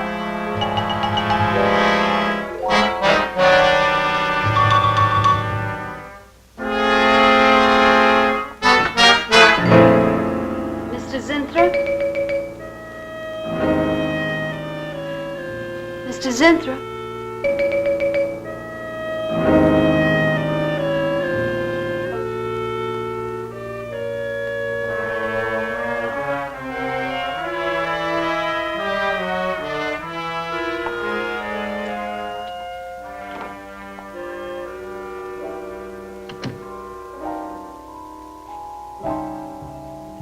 I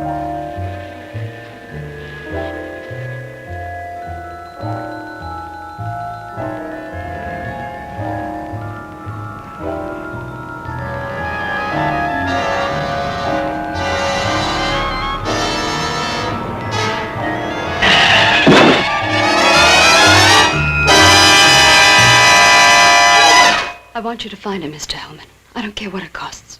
We'll find him, all right. Sooner or later, we find them all. Time is vital, Mr. Hellman. Every hour he's gone, it means more than you can possibly imagine. Well, you haven't given me very much to go on. No home address, no former employer, no phone. This is just like starting from scratch.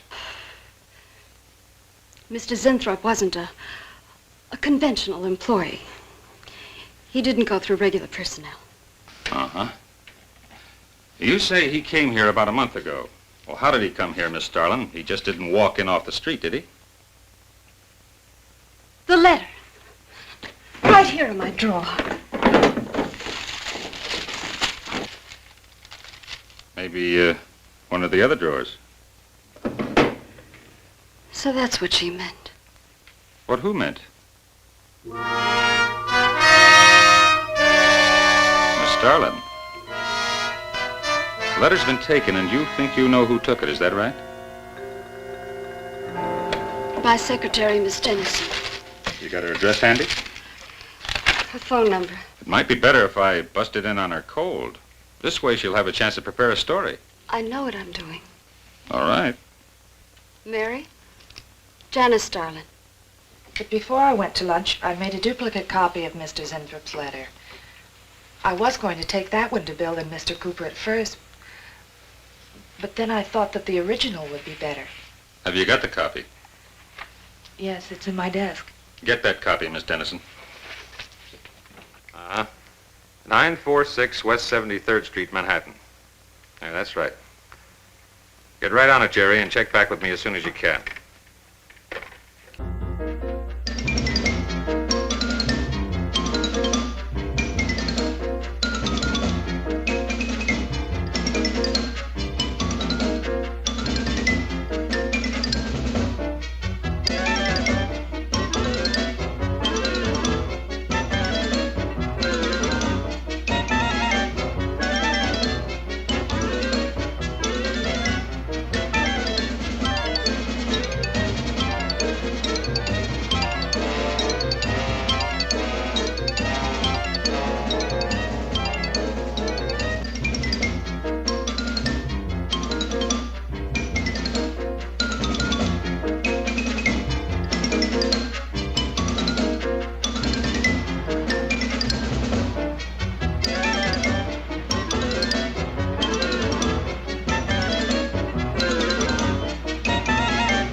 Yeah.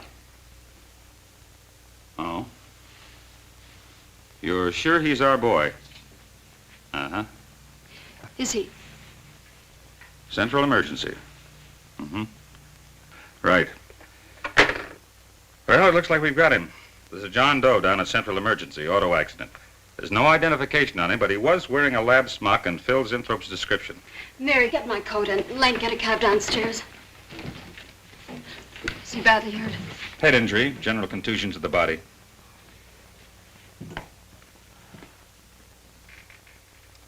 He's had a severe injury, and there's definite brain damage. Just how much, we can't tell as yet. How long before you'll know? It's hard to say, Miss Starlin. Who's the best man for this kind of injury? Well, there's several top specialists. Get the best. I'll take full responsibility for the expenses. Yes, Miss Starlin.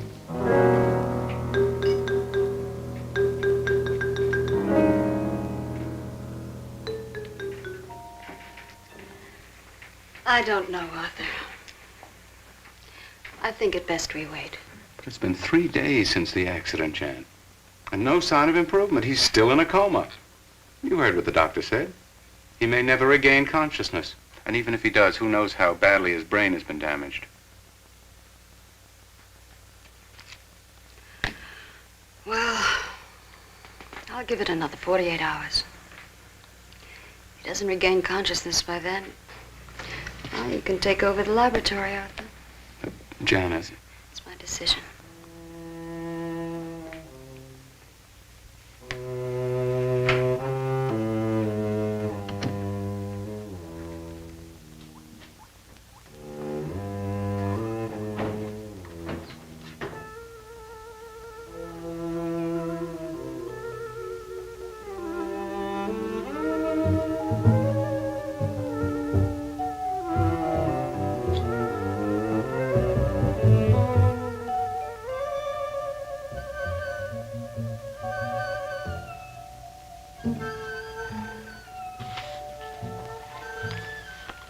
Incredible. Right in front of our noses. We can't have used it all. I could run a qualitative analysis.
Always goes on a fritz right in the middle of a good program.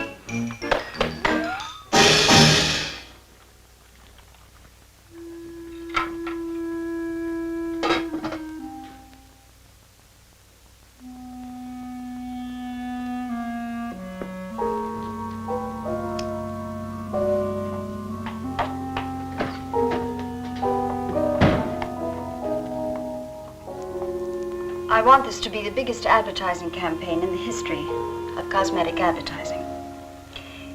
Every newspaper and magazine in the country will be flooded with our new slogan, Return to Youth with Janice Starlin. Excuse me, Miss Starlin. What is it, Thompson? I think we should be a little conservative, Miss Starlin. Cosmetics are one thing, medications another. We're liable to run into trouble. Yes. All advertising copy will be cleared through your office. Well, it's a touchy business, you know. Max is right, Miss Starlin. You don't have to second the motion, Lane.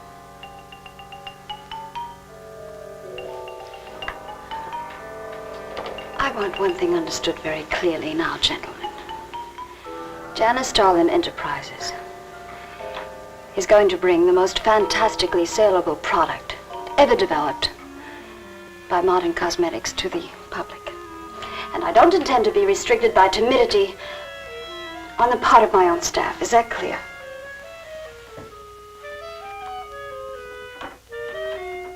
Are you all right, Mr. Hoffman? It's just a little headache, Mary. I'm fine. Can I get you something? I'm all right. I'm all right. Thank you. I have some aspirin in my purse. It's all right, Mary. Well, that'll be all for now, gentlemen.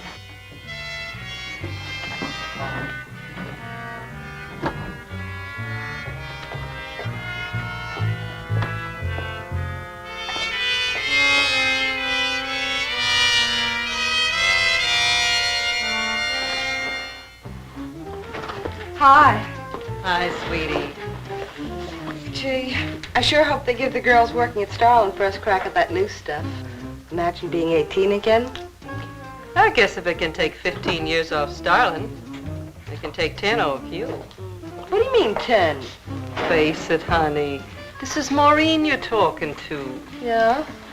Well, if I were you, I'd take a double dose. Then maybe Irving wouldn't watch television so much. So who says he looks at it? I can't imagine what else he does. 3 guesses. Say, did Cooper come in yet? Mm-mm. Missed a board meeting this morning. I bet Starlin's having a fit. He should worry. Uh-oh. See you later. Bye, honey.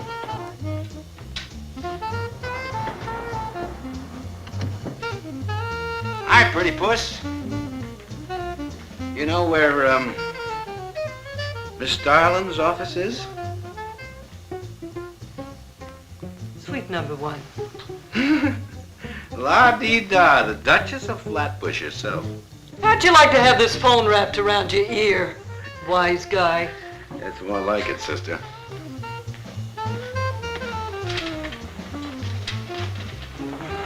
Sweet number 1. Thank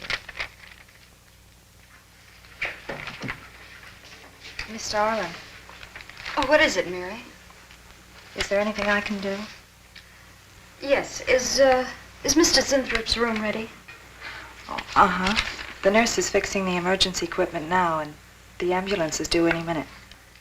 Well, be sure to let me know when it arrives. Oh, Mary, please, before you go, could you see if you could work that thing? Oh, sure. I've seen lots of these.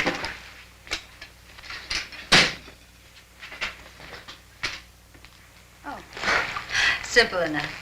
That'll be all, Mary. Thank you. We've had a room especially made over for you, Mr. Zinthrop.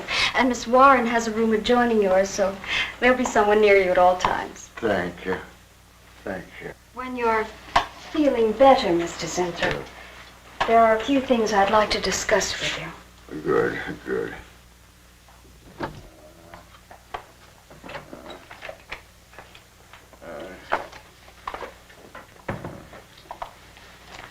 We'll do everything we can to make you comfortable, Mr. Zinthrop. I'm going to spend the nights here in my office. So if anything develops, I'll be on hand. Thank you. Thank you. Let's start. Only there's something. I must tell you something important. But I cannot remember. I'm sure it can wait. Right now, the main thing is to get you back to health. Take good care of him, Miss Warren. Yes, Miss Darling. Sure is funny about old Coop. He misses one day of work and you're ready to call missing persons. Well, he's a pretty conscientious guy, honey. If he felt sick or something, he'd have called in. Relax. We'll probably be in bright and chipper in the morning. Am I interrupting something? Oh, we were just having a little coffee clutch, Miss Starlin. We were talking about Mr. Cooper. What about Mr. Cooper? Well, about his missing the meeting this morning. Nobody's been able to reach him all day. I wouldn't worry about that. Mr. Cooper's been here a long time. Probably feels he's entitled to take a day for himself now and then. That's what I've been trying to tell Mr. Lane. Oh, by the way, Miss Starlin, how is Mr. Zinthrop? Oh, fine. In a few days, we'll start the layouts for the campaign. Oh, I'm ready when you are, boss. Look those over. Hey, Bill. Huh? Don't go getting any ideas about the boss. Well, me? Don't be silly. I just wanted to know that I'm an eager member of the team. Still, she is looking a lot younger these days, isn't she? You think Zinthrop would give you any of those treatments? You know, break the watch or something?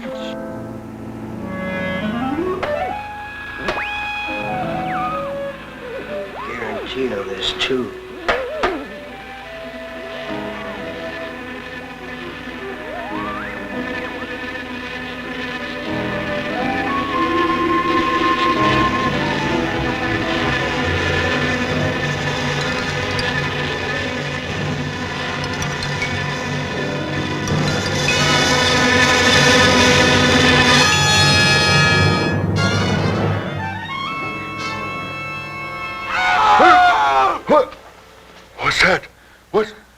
Lie back now. You just had a bad dream. Lie down now. Go to sleep. Such horrible sound. Like a nightmare. It's a bad dream. Lie down. Just a dream. Tell Mr. Green that personnel is his responsibility. I have other things to think about than worrying whether the night watchman walked off the job. Well, that's just it, Miss Starlin. Mr. Green feels that the watchman never left the building. His lunch pail and his raincoat are still in the basement. I don't want to hear anything more about it, Mary. All right, Miss Starlin. We'll use these. Oh, fine. She swears she heard a scream from one of the other floors. Zinthrop heard it too, but she convinced him he was having a bad dream. Oh, maybe they both were. That's not funny anymore, Mary. There's something going on in that building. And I'm going to find out what it is. How? Have a look around Cooper's lab, for one thing. After that, I don't know. Hold it steady. Bill, this is crazy. We could really get in trouble.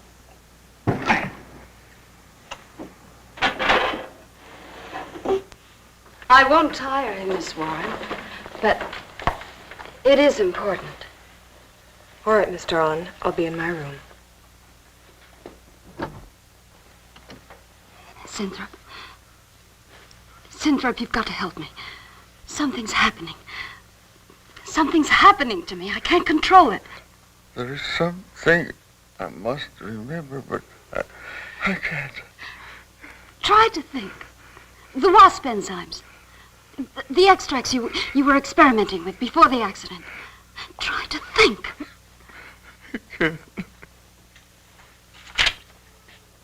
Well, this is Zinthrop's notebook, Mary. Notes on his experiments with Jan. Well, how did Cooper get hold of it? I don't know. If only Coop would show up. Mary, look. It's Mr. Cooper's pipe. Well, don't you get it? He's going to go out without his pants and leave that pipe behind. He's still somewhere in the building. I bet a year's salary on it. If he is, He's dead. And the night watchman. There's only enough left for one more injection. One more. You've got to make more, Zinthrop. Help me, Zinthrop. Please, my head, oh, my head. Zinthrop, help me! Oh, what? Help me!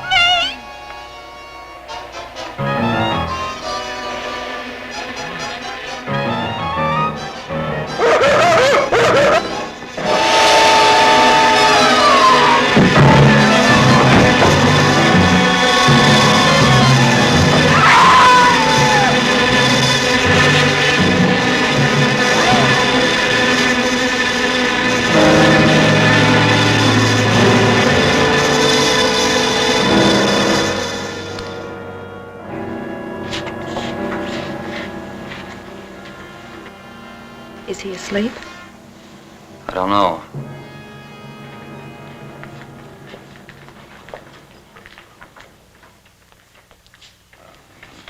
Bill, don't touch him. If anybody knows what's behind all this, it's him. Mr. Zinthrop. Bill. Look at...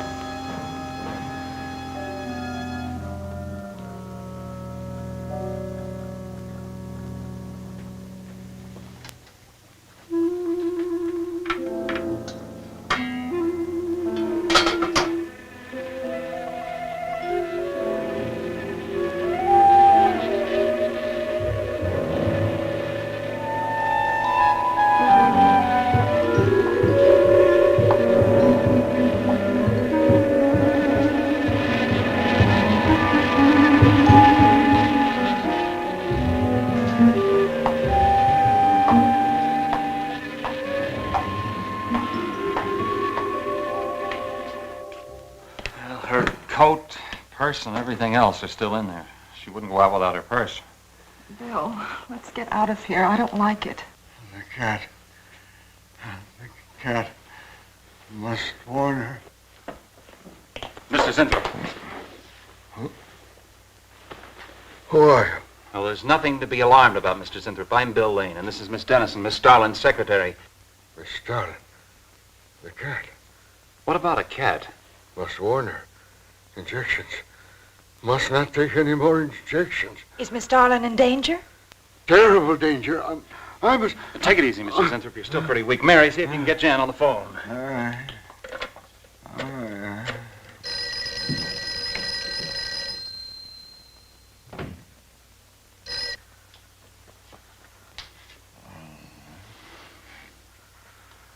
There's no answer.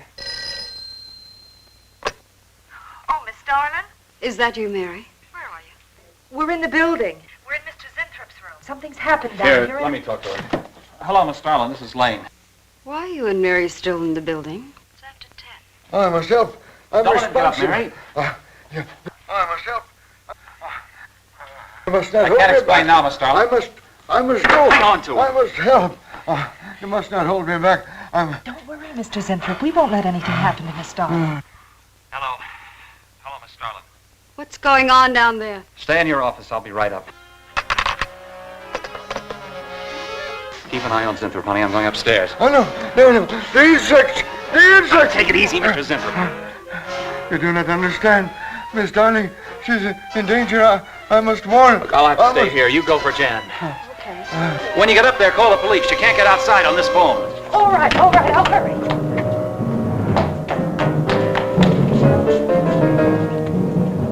Not the police. Not the police.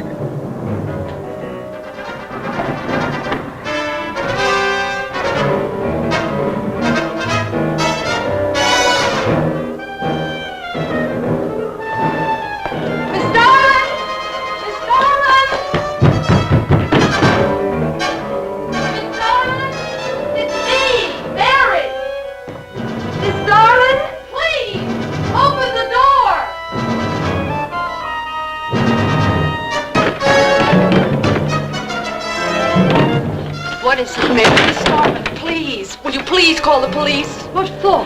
Look, I don't have time to... Mary! I'm sorry I had to do that. There's no time for hysteria. Now, what is this? The enzymes. They've gone crazy. Sure, Mr. Zinthrop. Now, you just relax and take it easy. Everything will be all right. We'll take care of those, whatever You do not call them. understand. You do not understand that girl. You shouldn't have sent her upstairs. She's in danger. You must stop her before it is too late. Okay, as soon as the cops get here, we'll take Oh, you fool. Miss Darling will kill her and tear her body to shreds. Miss Starlin, kill Mary? Miss Darling is not a human being any longer. The enzymes have changed her. She will destroy the girl as a female wasp would destroy her enemies, and then devour the remains. Then Bill found Mr. Zinthrop's notebook in Cooper's desk. No, there's no mistake. We've got to call the police now. Now, Mary, you're just getting a little excited. Now, who could possibly want to hurt Mr. Coop? I don't know. But it's not only Mr. Cooper. What about...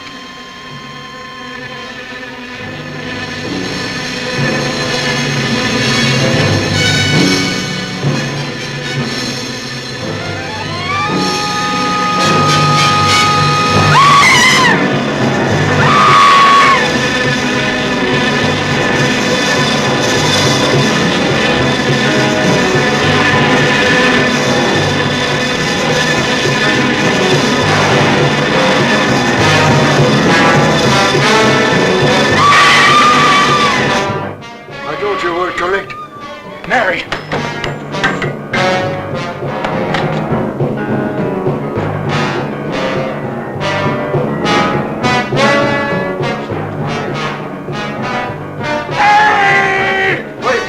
I go with you. I can't wait. I'm going to take the stairs. Oh, look! Laboratory. She's going to laboratory. Get up the stairs fast.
Mary.